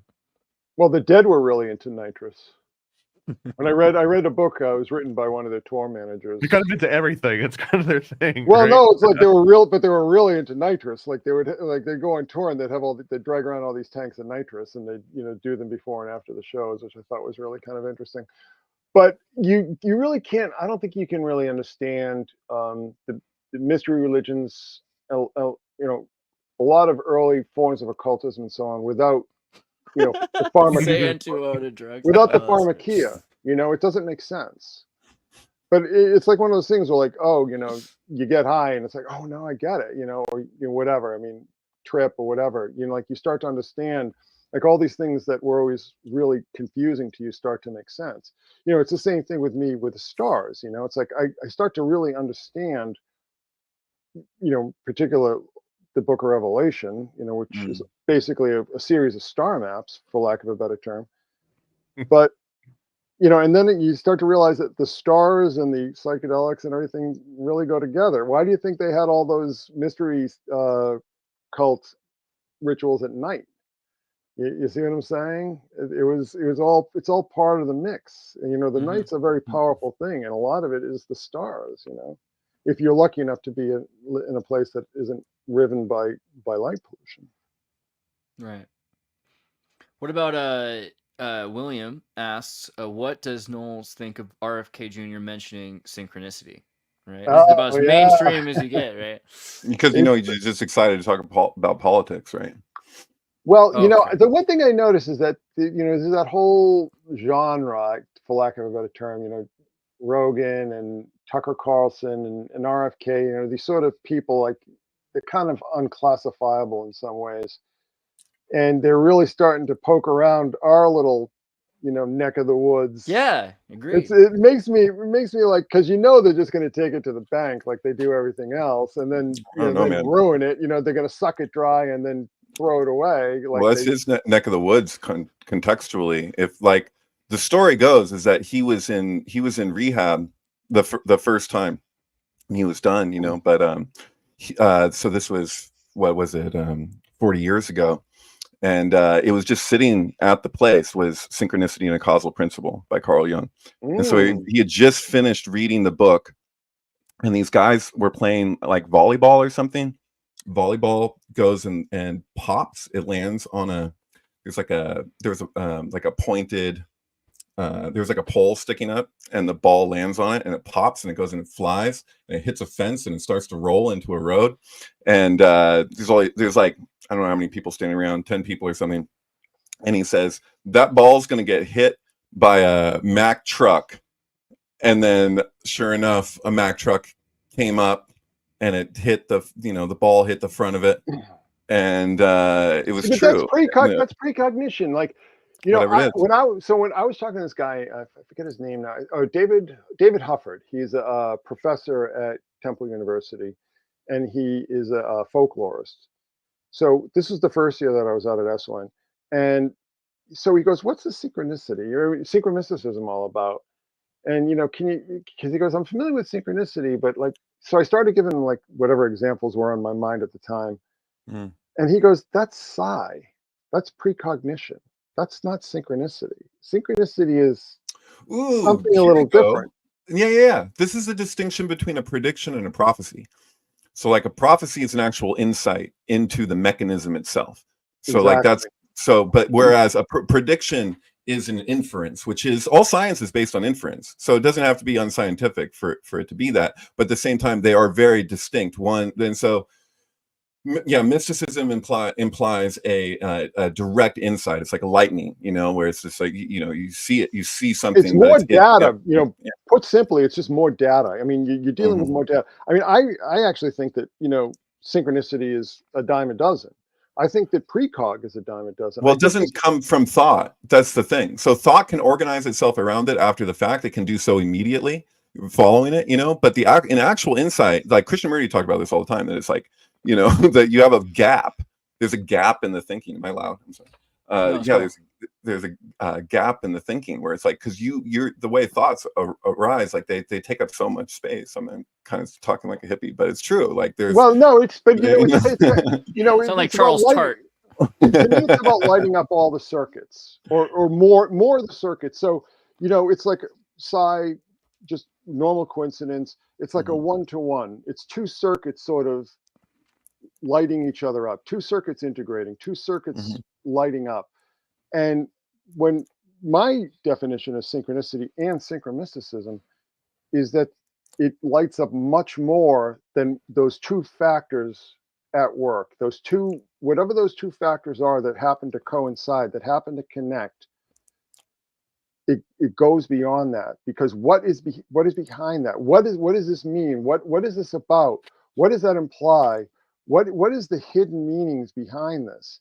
And that's really what I believe, if you're not careful, can drive you crazy, because people chase a lot of false leads. They chase what I call guppies, which are just like, information, synchronicity symbols that are of lesser import. You really need to start to distinguish and discern what is important, what is worth your attention. Yeah, and you what make a is not. you make a great point, because there's this idea of reserving your awe that's emphasized in Zohar. So there's like kind of like these suggestions of like what are these common tendencies that people have when they're delving into this and where they're going to go? Because there's the three guys that go to the how does that go? There's three guys that go to study Kabbalah, this old Kabbalistic story, where one of them goes crazy, the other one turns into a Christian, and the other one, so to speak, goes into the other religion, and the other one gets it. So it could go in any way, but people gravitate as they generally do, because of when you have an insight, what are you going to do with it? So like oftentimes people, if they have like some big profound experience in life, say with psychedelics or something, they have a breakthrough and they imbue that breakthrough going on in their life from that event. So they like keep going over it, and they're like, oh, and they kind of treat it like it's a special thing. It's like the equivalent, like if you went to a doctor and he gave you a prescription, and instead of like going and getting that prescription, you like put it on an altar and light candles to it and say, hey, my doctor is the best doctor. Let me tell you about how great my doctor is. Look at this, his handwriting or whatever. And you're like, maybe you should like Dean Radin in intention, right? That's right. It's a misuse. It's like that's the nature of Kabbalistic study is such that you're going to be going to places where you're going to have a lot of ahas.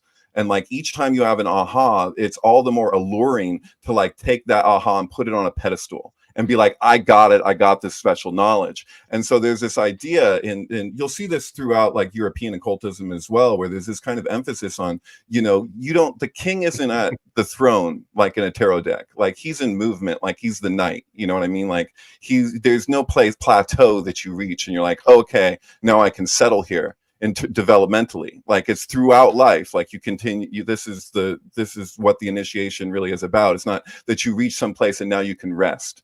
You know what I mean? And we don't like that. I like, because again, Chris brought up Esalen enough times that like now I'm just reminiscing, and I think it's a wonderful thing to have not just an academic scholarship location, but to have a process for work, right? So you go through. I'm not a big fan of Esalen. Well, I wouldn't think that of you. That's why you started talking. Like, wait, that's okay. It's still my we all point. know Salvia Divinorum is superior, anyways. That's Right. the real argument here. It's just basically a new age resort for Silicon Valley. And isn't it nice to have whole milk on tap? Don't you like the whole milk on tap? Okay, it's fine. The food is fantastic. They all grow it according to Steiner's. David, what's the term the Steiner uses for? Biodynamic was it? Biodynamic, yeah. So they all grow bio. It tastes great, and the sulfur. Phenomenal.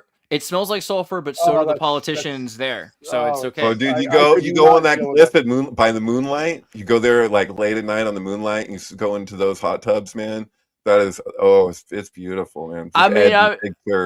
But to your point of evil, no, I think there's a lot of really interesting things. Like I'm kind of a Tartarian, right? The Charles Tart program, the altered states of consciousness that were happening, and the human potential movement. So maybe 20 years ago, 40 years ago, even we could say the idea of creating a place where you could do work instead of just having information. That's a practical idea. I want to do that myself. That's right? Like it's a nexus. Goal. So what keeps that ambition? That's my bucket list. But what keeps that from happening, and why is it turned into like a massage parlor for Dick Cheney every time? It's the reality of our society. Everything is always boiled down to what I call the false god of efficiency. Is this creating use? Is this creating value? I think is really the operative term here. Is this creating value that we can exploit, right? So when you do that, that's when you start to see all the people like Lilly and Terrence McKenna and all those people just sort of, they fade away, and then it all just becomes about, you know, massage and guided meditations. Not that there's anything wrong with that, but it's like there isn't anything wrong with that, you know. But it's like, to me, that's only part of the process. You know, Soft living. it's not holistic, because the one thing I'll tell you, that the major criticism that I have of Esalen, and having been there twice, and you know, being familiar with people there, and talking to people there when I was there, by the way, like the people who worked in the kitchens and stuff, those are the people you want to talk to, Exactly. is that everything just became entirely somatic. Okay, everything just became about sensation. Yep. If you're with me, pleasant sensation. Yeah. And that is not the path to wisdom. You know, it's like, if you really want to follow the path to wisdom, you're going to find yourself at a point where you're just going to be broken completely. You're just going to get smashed to bits, and you're going to feel like a broken toy in the middle of the road, right? But that's when you pick yourself back up and get back on the right path. When it's all about fine feelings, and everything is fine, and everything is pleasant, and everything is mid, and everything is mediocre, then you find yourself just lapsing into stasis. If you're with me, you just lapse into an inert state, basically.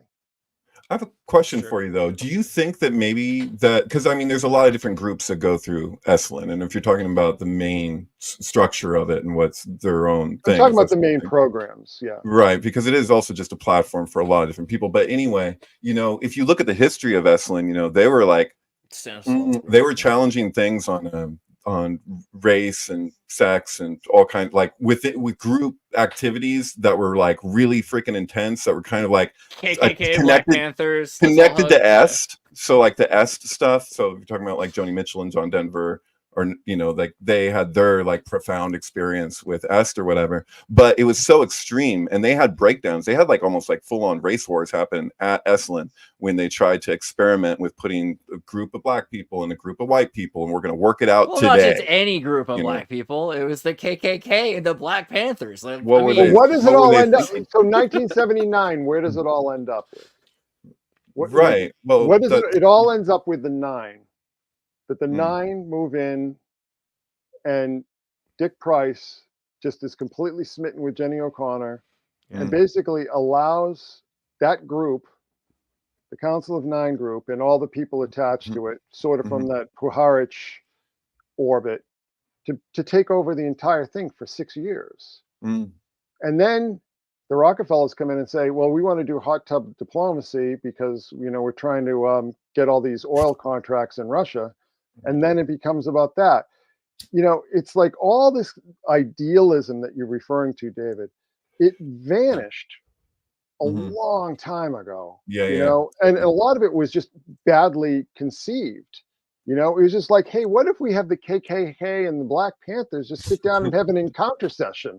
Wouldn't that be fantastic? It wasn't thought out, but like the writer's room for that must have been great. Come on. You know, we got into this thing with the best intentions, you know. Yeah, well, the road to hell is paved with the best intentions, right? So, yeah, absolutely. I mean, funny you should say it in that way, especially about the KKK, because my understanding, which is probably a little bias and limited, but that like the original KKK, the first, not the second, like the third version, but the very first one, Albert Pike had in his mind, like, thank God we're finally going to create the first truly secret society in America, like an actual secret one that no one tells anyone that they're in it and what we do.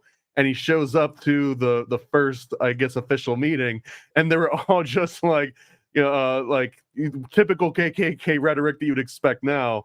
And I'm sure he was slightly for it, but my impression was that he kind of like slowly backed out and was like, this was not what I was expecting. Pike was insane. Have you ever read Morals and Dogma? Have you ever sat down and read it? It's the rantings of a madman.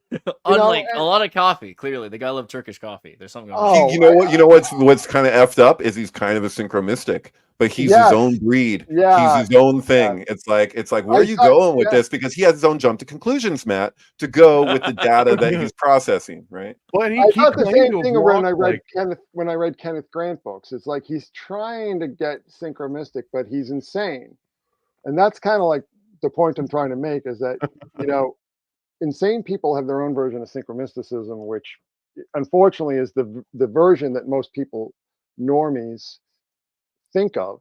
Right. You know what I Well, mean? people love illusion, right? I was looking into like Fritz Perls and Carlos Castaneda in that kind of same vein, and how a lot of people in the human potential movement got really like, wait, but have you seen this book that's about magic? It seems way more fun instead of going toward. And so Fritz Perls literally slapped him across the face because he's like, well, who knows where I ended up when I went into my imagination? It could have been a real thing. It's like, no, it was your imagination. You know, like this is kind of where I But think that's a powerful thing. I'm a huge believer in imagination. I mean, there's no such thing as merely the imagination. The imagination, you know, we would not be doing this right now if it wasn't for somebody's imagination. Everything comes from the imagination. Everything emerges from the imagination. I mean, when I read Castaneda books, you know, everybody goes, "Oh, it's fake" and everything. It's like bullshit. When I'm reading those books, my imagination is in the desert with Don Juan and Don Pedro. You know, I'm doing all that stuff. doing That's all why right he there. lied. That was his whole rationalization, because of you and people like you No, who want because to that- just go there. No, You because want to go there. You don't want to take away from that. You don't want to retract from that. Because the people who love that book were selling Mercedes in Los Angeles, and that was a lie. That was the real lie. You know, like the book was Whatever. the truth. You know, I am a I'm talking about- huge believer in the power of the imagination, and everything really, like I said, everything emerges from the human imagination, and it should, you know, people go, "Oh, that's just your imagination." What a stupid thing to say.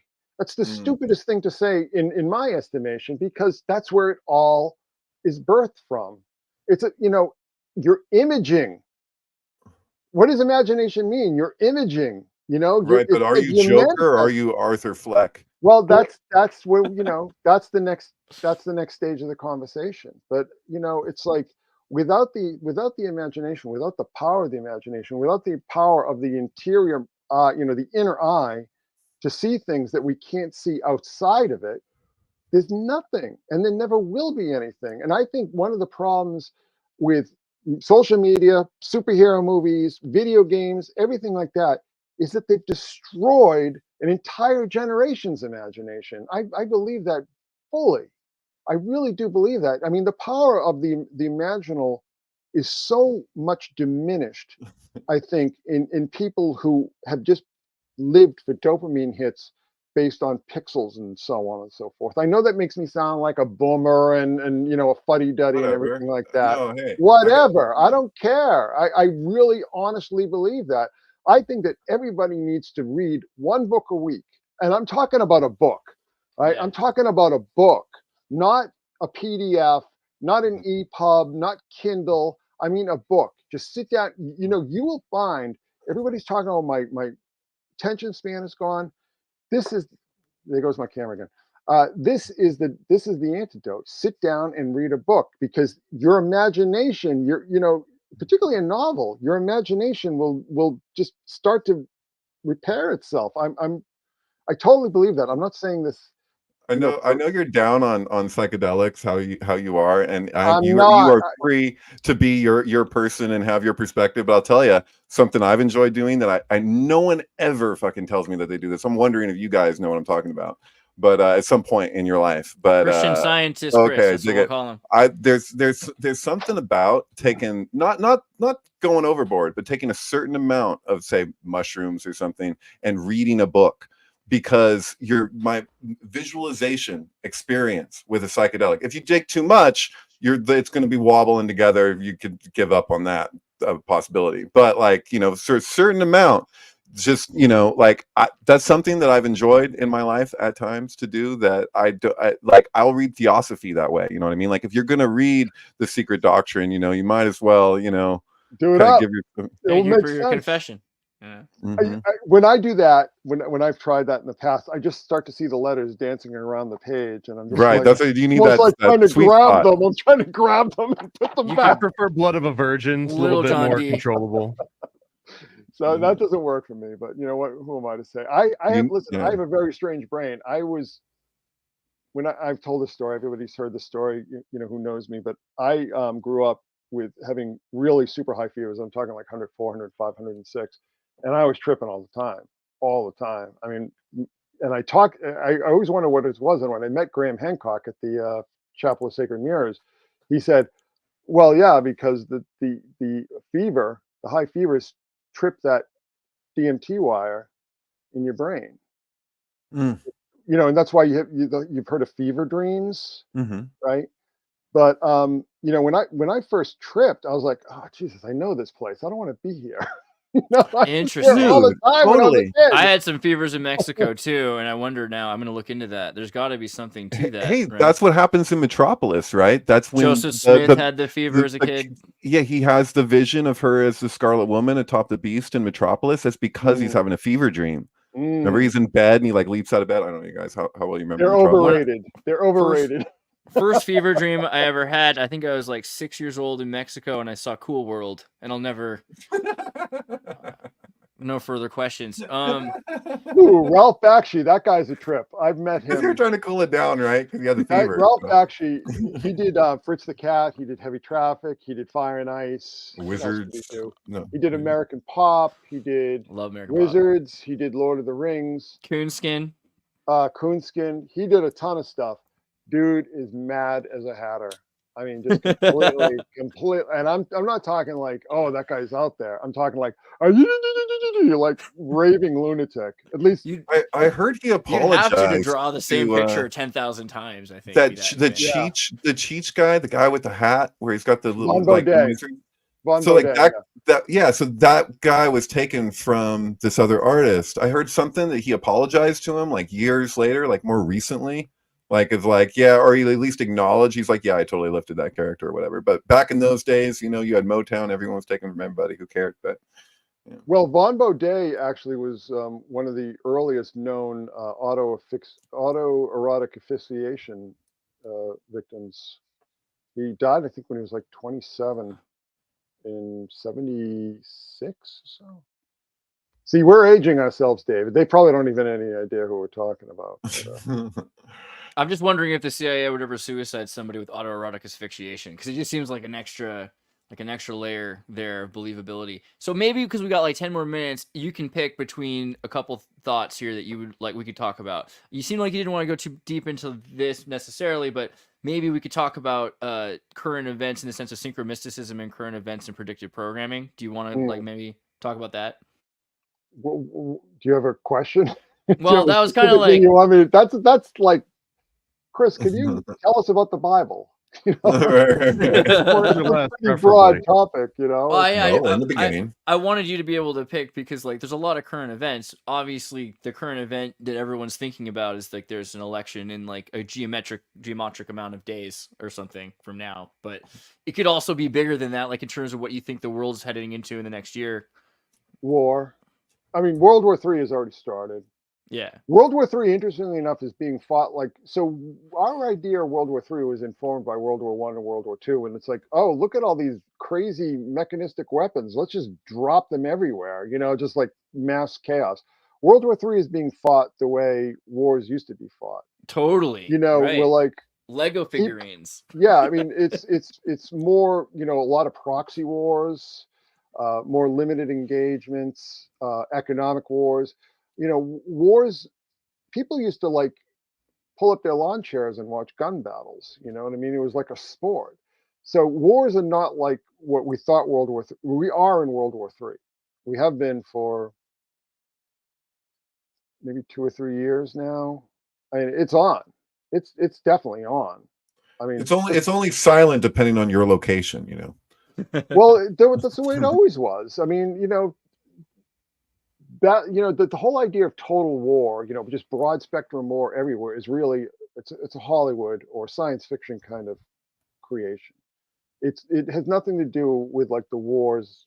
I mean, even these crazy wars when they were just carpet bombing entire cities back in the 40s. Yeah, I gotta say, I see Homer Simpson kind of bending down to Bart and saying, "So far." Okay. Well, hopefully, you know, but we are in World War III. You know, people ask me about the election. I think it all boils down to how hot it's going to get between now and then, because I can't see them wanting Kamala Harris and Tim Walz in, you know, if there has to be like conscription and so on and so forth. Or, you know, they don't want Kamala Harris having to go toe to toe with like Putin or somebody, you know. if it's going to be relatively cool for the next 4 or 5 years, they'll put her in. If not, they're going to put Trump in, because he's not the Trump of 2016. He's clearly just a broken man who's just totally controlled by his handlers now. So they're all part of the military-industrial complex, and just look at the things he's been saying the past week or so. He's Right. being more belligerent than John McCain ever dared being. And yet he's got like now the Silicon Valley, like a third of Silicon Valley, Peter Thiel, and everybody on his side. Well, you know what that's about? I'll tell you what that's about. So you know that the United States is trillions of dollars in debt.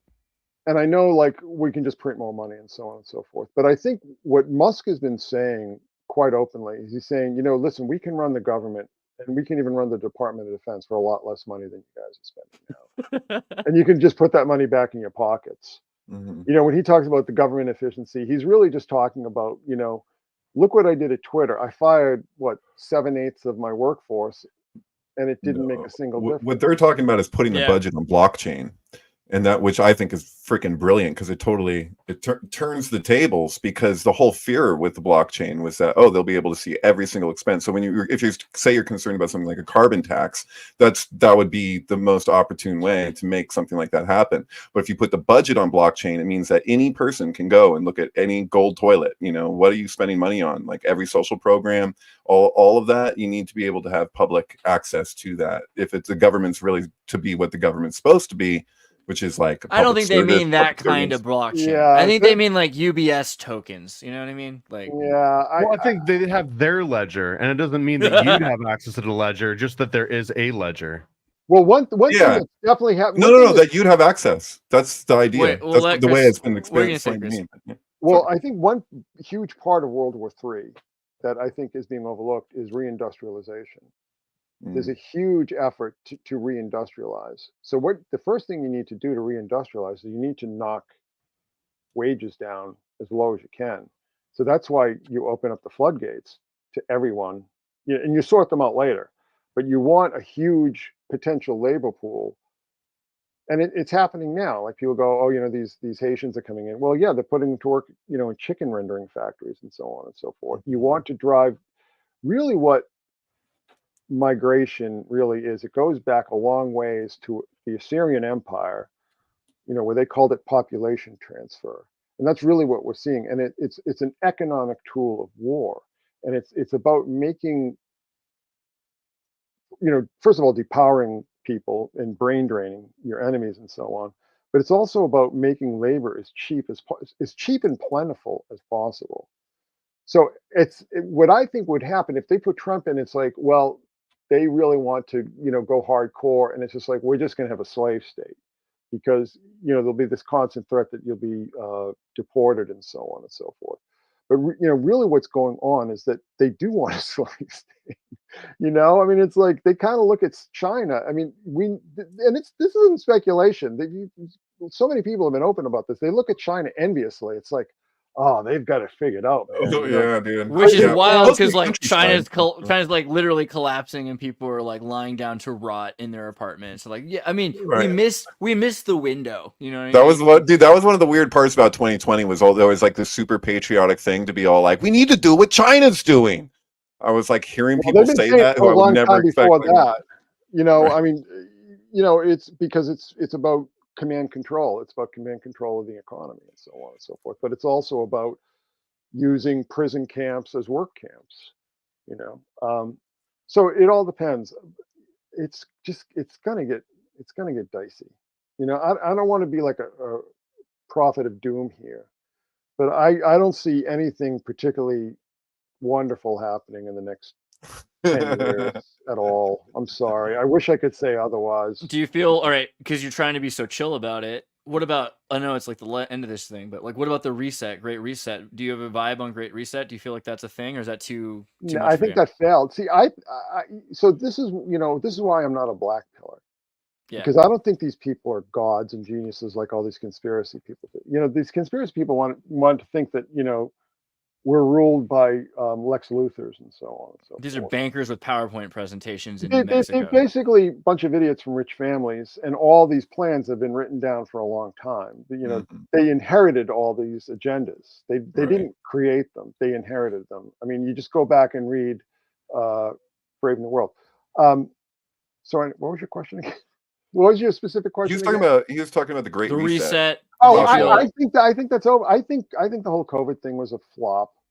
I think the Great Reset, Build Back Better, all that stuff. Really? Because it seemed like it made a lot of money for some, you know. Well, certain it might have made a lot of money, but wait until all the lawyers start smelling blood and class I action appreciate your optimism, actually. Like, you're kind of like, it's like on one level, you're like, oh yeah, everything's going to shit. But at the same time, you're like, you wait till those fucking lawyers. It's going so bad. Nuremberg 2.0. Yeah, it's going so bad. You got to like, what's going to happen with BlackRock and BlackRock? I mean, like with like all the destruction of media and all the properties that we're talking about falling apart in movies and stuff. That just means it's an easier price to buy Disney, to buy Marvel, to buy DC. Listen, Humpty Dumpty is broken. The conditions for mass entertainment as we understood it from the 20th century, early 20th century on, no longer exist. That's never going to be put back together. They're never going to rebuild those networks. They're never going to rebuild that whole blockbuster system. It was part of a particular set of social, political, and economic realities that determine that. And those realities have all changed. And also the means of distribution has changed. The whole entertainment system the whole top-down entertainment system that you and I and all of us grew up on was a function of a limited amount of bandwidth being controlled by a small amount of companies. Now we have a much larger bandwidth until they decide, like in my Facebook group, to start throttling it. But I think even then, I think people just don't respond to that. We've changed. We're not socialized the way that people were 100 years ago. It's mass entertainment is over, and it's never coming back. Well, you're not going to see it from Meta, probably. Do you remember when they first started consolidating it? You used to have real viral posts on Facebook where you'd be like, wow, 1 million people saw this. And then it was like, when did that change? Right after Egypt had all those protests, and they used Facebook to organize their activism. And so then it was just like, oh, wait, this could be used like that. And then all of a sudden it was like, oh, wow, my reach is just getting limited so rapidly. It was just crazy. And it's like, that's happening for everybody. Zuckerberg lost billions trying to make virtual reality a thing. It's never going to be a thing because they've never figured out a way to overcome VR sickness. There is a way. You give it to a kid before they can walk, and that way they get VR sickness in real life instead. But it's coming, man. They're training them. The Fabian VR system, yeah. Listen, I'm old. I was super into cyberpunk like 30 years ago, 35 years ago. I was into all that stuff. I'd go see Timothy Leary do his little presentations about this stuff because he was a big pimp for virtual reality and stuff. True. It's not going to happen. Isn't that just the way of things? That when they first advertised the internet, remember, it was like they had that Mind's Eye video. I actually knew one of the guys that worked on that, but whatever. They did this thing where they said it was all psychedelic terminology. Like this was this new frontier, and it was just unlimited possibilities and just all this stuff. Which, I mean, there's some truth to, but at the same time, look at the way that we set up the internet now, where it's kind of like it's directed like the roads or something. It's like it's actually like it has boundaries, you know what I mean? And those boundaries you come up against, and you're like, it's a very clear boundary. Yeah.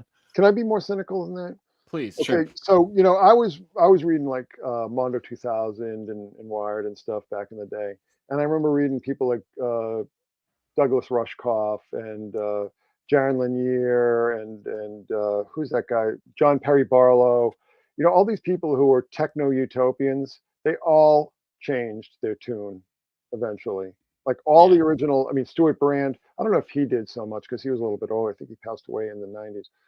But all the people who were pushing techno-utopianism all changed their tune. And here's why, and this is going to sound crude, and I don't mean it to, but it's like when you have a small group of people on the internet, early adopters, people in computer labs and so on, it's a different scene than when like people come on and they want to read about Paris Hilton and the uber Taylor netizens Swift. and the unter netizens. It's true. You know, It's it's like sad. it sinks to the level, you know, of the majority. And I know that sounds elitist and so on and so forth, but No. I just was on the internet over 30 years ago, and I swear to God, it was the most exciting thing I'd ever experienced in my life, and that isn't even a memory anymore. Well, the 30-year-old internet was mostly about ideas and topics and concepts, and now it's like about specific people, and I guess I don't think it's really like an elitist thought. In fact, it seems completely congruent with something that Hegelian. Gustav Le Bon would write about just any normal society. That basically the crowd is only as smart as the dumbest person in it, and only has the emotional intelligence as the person with the least amount of emotional intelligence, and there is no bigger crowd than the internet, especially as it transitioned from being this thing you would consult. It was almost like a Dewey Decimal system that you would have to go and look up, and it was like serious business at a certain regard. And now it's a social crowd. Like you turn on and you're part of this group, this Le Bon style crowd. But And it's at that worse than point, that. it It's can't worse than be that. high. It's worse than that. Are you familiar with dead internet theory? Mhm. Yeah, where all the information's just basically It's just fake. vanishing. It's vanishing. And now they want to shut down the Internet Archive completely, which is a catastrophe in my regard. Hey. You know, I just remember 20 years ago when I was on the internet, like, and Google was new and good and useful. And it's just like you could find anything. It's like, oh, you know, Led Zeppelin in 1973 when they were playing in Bern, Switzerland, what was their set list? And you know, you not only get the set list, but you'd get like somebody writing a full review on it, and you know, telling you how long each song was. It's just like there was just so much information because you had a group of people who had just been so frustrated that they had something to say and they couldn't say it because media was controlled by a limited amount of outlets. The internet comes on, and it's like, oh man, I'm going to say my piece, and you just had so much energy and so much content and so much freedom, and it's gone. It is gone. And you know, when say like, you know, the example of the set list, when all these major corporations come around and they start something like Setlist FM, it's like nobody wants to go to somebody's Angel Fire site anymore, somebody's GeoCities site anymore. They're just going to go to, and it's the same thing with Facebook, it's the same thing with Twitter, it's the same thing with Instagram. It's like these walled gardens. Just basically, they became like the Walmarts that drove all the small business out and just sucked the energy out of the internet, because the energy of the internet was in people who had something to say that they've been waiting their whole goddamn life to say, and goddamn it, they're going to say it. You know what I mean? And they're going to say it a lot. And it's like, that's the spirit that I still hew to, right? That's Totally. like what I'm still doing. But it's just like kids who grew up with that, they don't know anything about that. Stop being right. Sorry. What? They don't know. They don't know. It's like they grew up with the, you know, kids who grew up with the internet don't know what it was like. But what's the hubris that, like, when you're talking about Silicon Valley, like I live in California, Andreas lives in California most of the time, and there was something that I was picking up on when I would have conversations with people during COVID hysteria, and I was like, all the tech people I would talk to, I started to notice that they were conflating technology and biology freaking constantly. So something that, because it's a way of relating to this. Here's what the thing I'm working with, and it's in front of you, and you're like, okay, let me figure this out. And they were giving it the exact same treatment, as though without skipping a beat you could just put these two things together. And I was like, that one, computers started out by like people would personify machines and be like, this machine has a bug with the moths in it. Absolutely. But it's like not that they don't work the same way. They're different orders. So it's like, to me, I'm like looking at Kabbalistic study, I'm like, there's two orders to the Sephiroth. There's the actual order of the emanated flow, which is the lightning flash or whatever you want to call it, and then there's what is, you know, organizing itself around all of that we're manifesting ourselves, you know, with our own minds and with our own hands what it is that we construct, you know. So I'm just like, I don't know, man. I'm tripping out on that point, because I would see people relating to like a computer virus and then a virus that's like infecting our bodies, and they're like, oh well, you just have to defrag the thing. I'm like, what the are you talking about? Like, it was just, and then it made sense. Then I was like, this is there's a problem. Well, that's how they model reality. That's how they borders. model reality, and it's not just, you know, they're training in the computer sciences. It's also science fiction. And I used to be the hugest science fiction nerd of all time, and now I see it as like really pernicious. That you know, the good science fiction is cautionary. Like, I still really enjoy cautionary science fiction, like saying, listen, you're going to do this, this is going to happen. You know what I mean? But all this techno-utopianism coming from Star Trek and Star Wars and all this kind of stuff, fascism, which is just fantasy, which is just complete fantasy.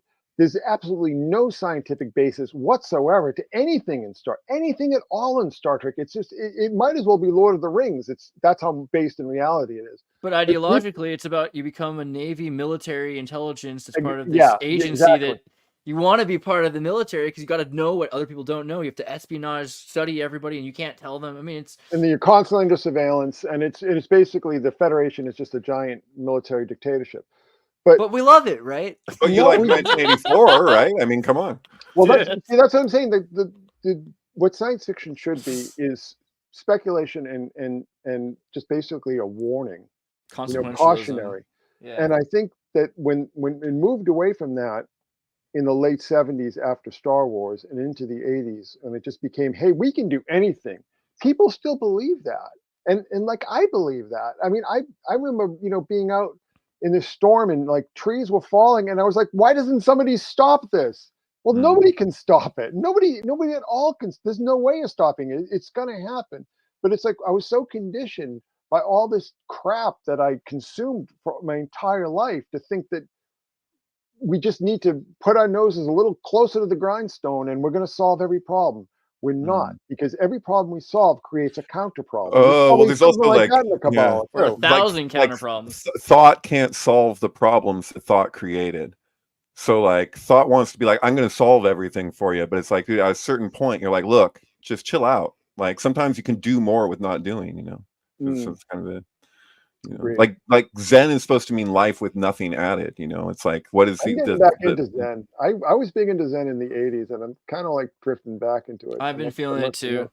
Is post-Gnosticism Zen? I think there's a tie in there. I think, but I'm also really into the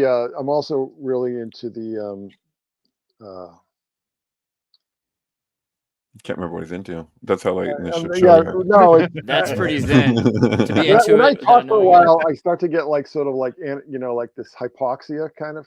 We'll be done in a second. I'm sorry. Yeah. So no, I'm really into Zen, and you know, people like Seneca and Marcus Aurelius, and totally.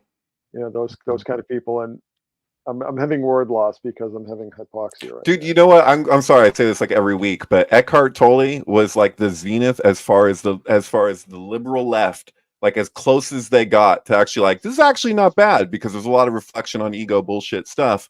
And it was, you know, he was somebody, he lived on a park bench for years, like, you know, and he was totally at peace. And it was like this whole thing. It was like, you know, but when Oprah blasted him, and then he was like the #1 bestseller, and it was just like, everyone was just like, cool, let's do yoga. And just, you know, like, that wasn't a bad time in my opinion. I missed out on that. I don't know whether you know, everybody, like people like Jake were really into that. I mean, a lot of Synchromystics were into Eckhart Tolle. They were talking about him. I had no concept of it because my brain was somewhere else. And I meant to say the Stoics, by the way. For sure. I was thinking about Diogenes earlier. Yeah. Yeah. So, but I do have to admit that recently I got an Eckhart Tolle audiobook out of the library. It was a New Earth, I think it's called. Is that what it's called? And I wasn't super bowled over by the profundity of it. It was all nice aphorisms and so on. You know, there was nothing wrong with it. But I wasn't sitting there thinking, oh my God, this guy is changing my life. Maybe I'm too old for my life. His first book, The Power of Now, is better, especially the chapter on relationships. That's like a heavy hitter. And same like, you know, like A Course in Miracles or something. Like that one's weird, dude. Like I met a woman who was like, she lived in the middle of the Arizona desert, and she had been a professor at Berkeley, and she was very close with the writer of that book, like when she wrote it. And so that was all supposed to be channeled, but she was not Christian, she was not religious, she wasn't raised religious, and like the way that book is written is like, you know, Yoda speech, you know what I mean? Like, it's like she didn't know where it came from. She hated it the whole time. She's always hated that book. And I'm like, what is that about, dude? Is that like some MK Ultra thing with Well, David, how old are you, by the way? 42. Okay, so God, you guys are babies. The answer's 42. It had to be. Yes, exactly. I'm 58. I turned 58 in July. I remember like Herbie the Love Bug. Sorry. Thank you. I remember the New Age movement in like the mid 80s, and I thought it was the greatest thing that ever happened. It lasted about 18 months before I realized what was really going on. But I you know, it's kind of like my first 18 months on the internet, you know, in my little 2400 BPS modem, you know, which was like better than fentanyl for me. But you know, it's like, I still think there's a value in there, but you know, it needs to be banged against that crucible. You know, no, we're dealing with resentment from the left over letdowns.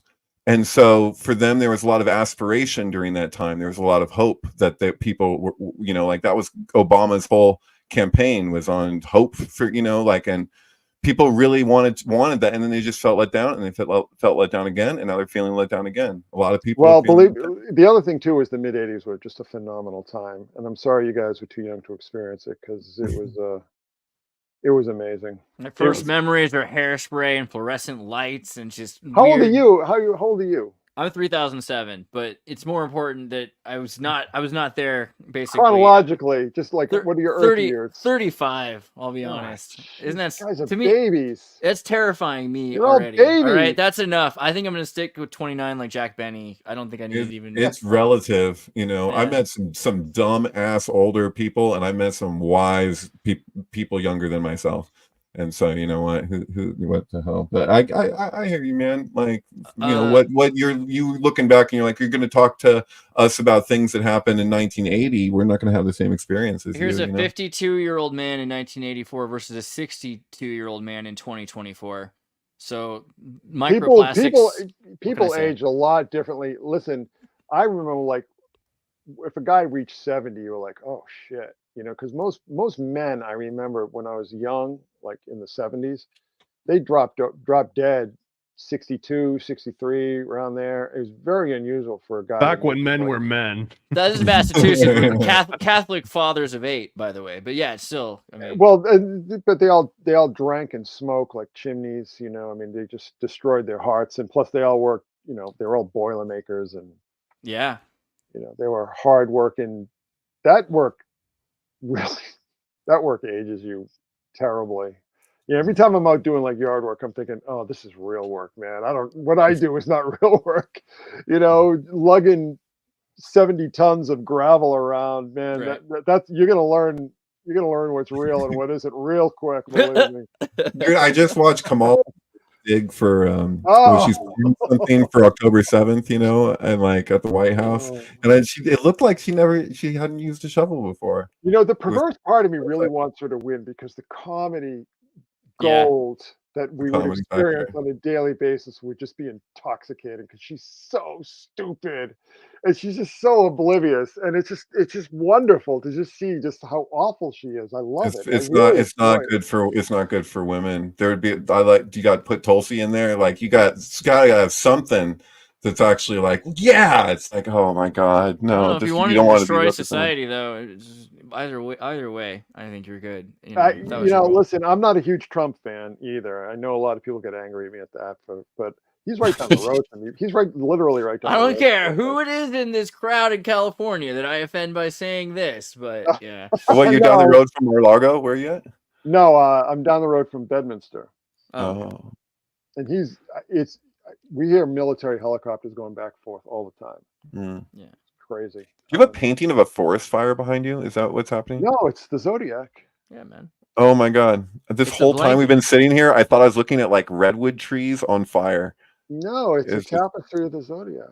Oh, we're gonna- that's totally we're gonna- different. Very, Yeah, We're gonna take- it's very 70s. It's cheap. yeah. I thought you were in We'll that take hallway David. in Rosemary's Baby, you know, with the We'll cathedral. take David you to know. Esalen and get him psychoanalyzed right away. It's Let me actually really kind of quickly. tie-dye, too. It's kind of tie-dye, see?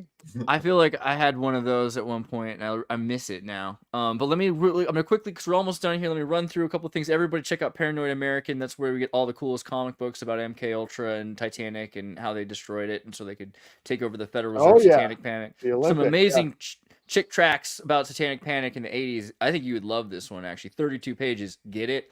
But you want to go to Paranoid American, and you can click on the Kickstarters there. He's also got Never a Straight Answer about Stanley Kubrick and NASA. There's a sequel coming out with the Golden Bough. The Make best sure you comic you'll support it. ever read about Stanley Kubrick directing the moon landings, guaranteed.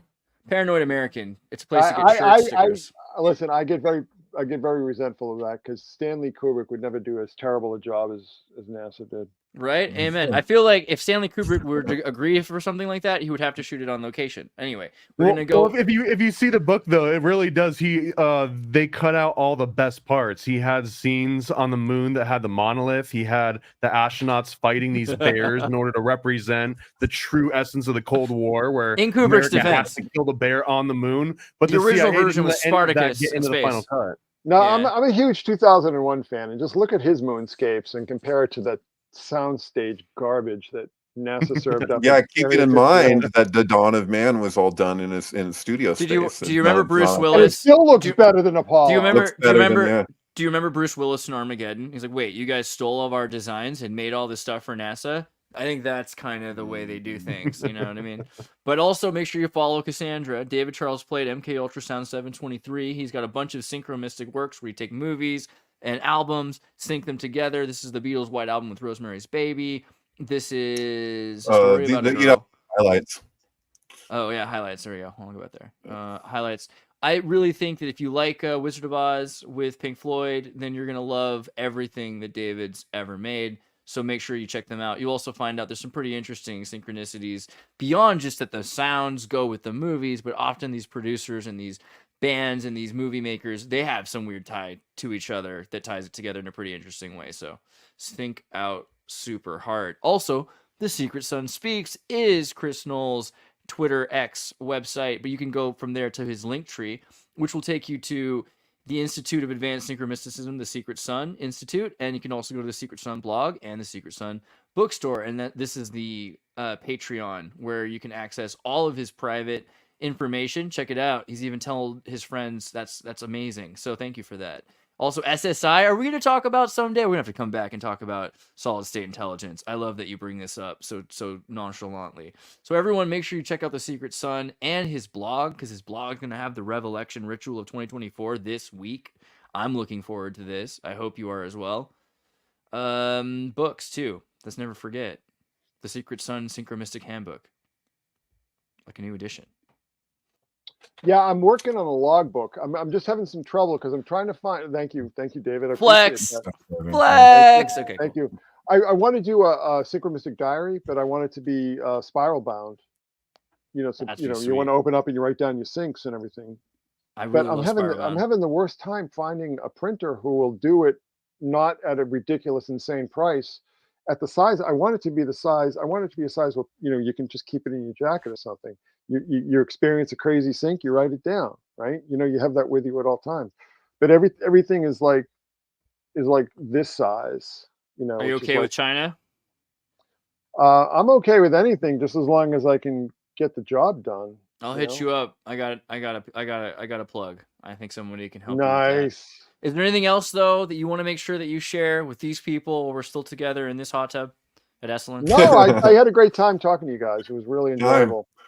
Hot I love tub you. time. And I I love really you all. appreciate the introduction. I was warned that I said, you're never going to get a word in edgewise with that guy, but you were a wonderful host. Very Oh my God. magnanimous and patient and good listener, good question asker, all that good stuff. So. Only here. You get me on your show, I will not shut up. So all right. Love you. Talk to you soon.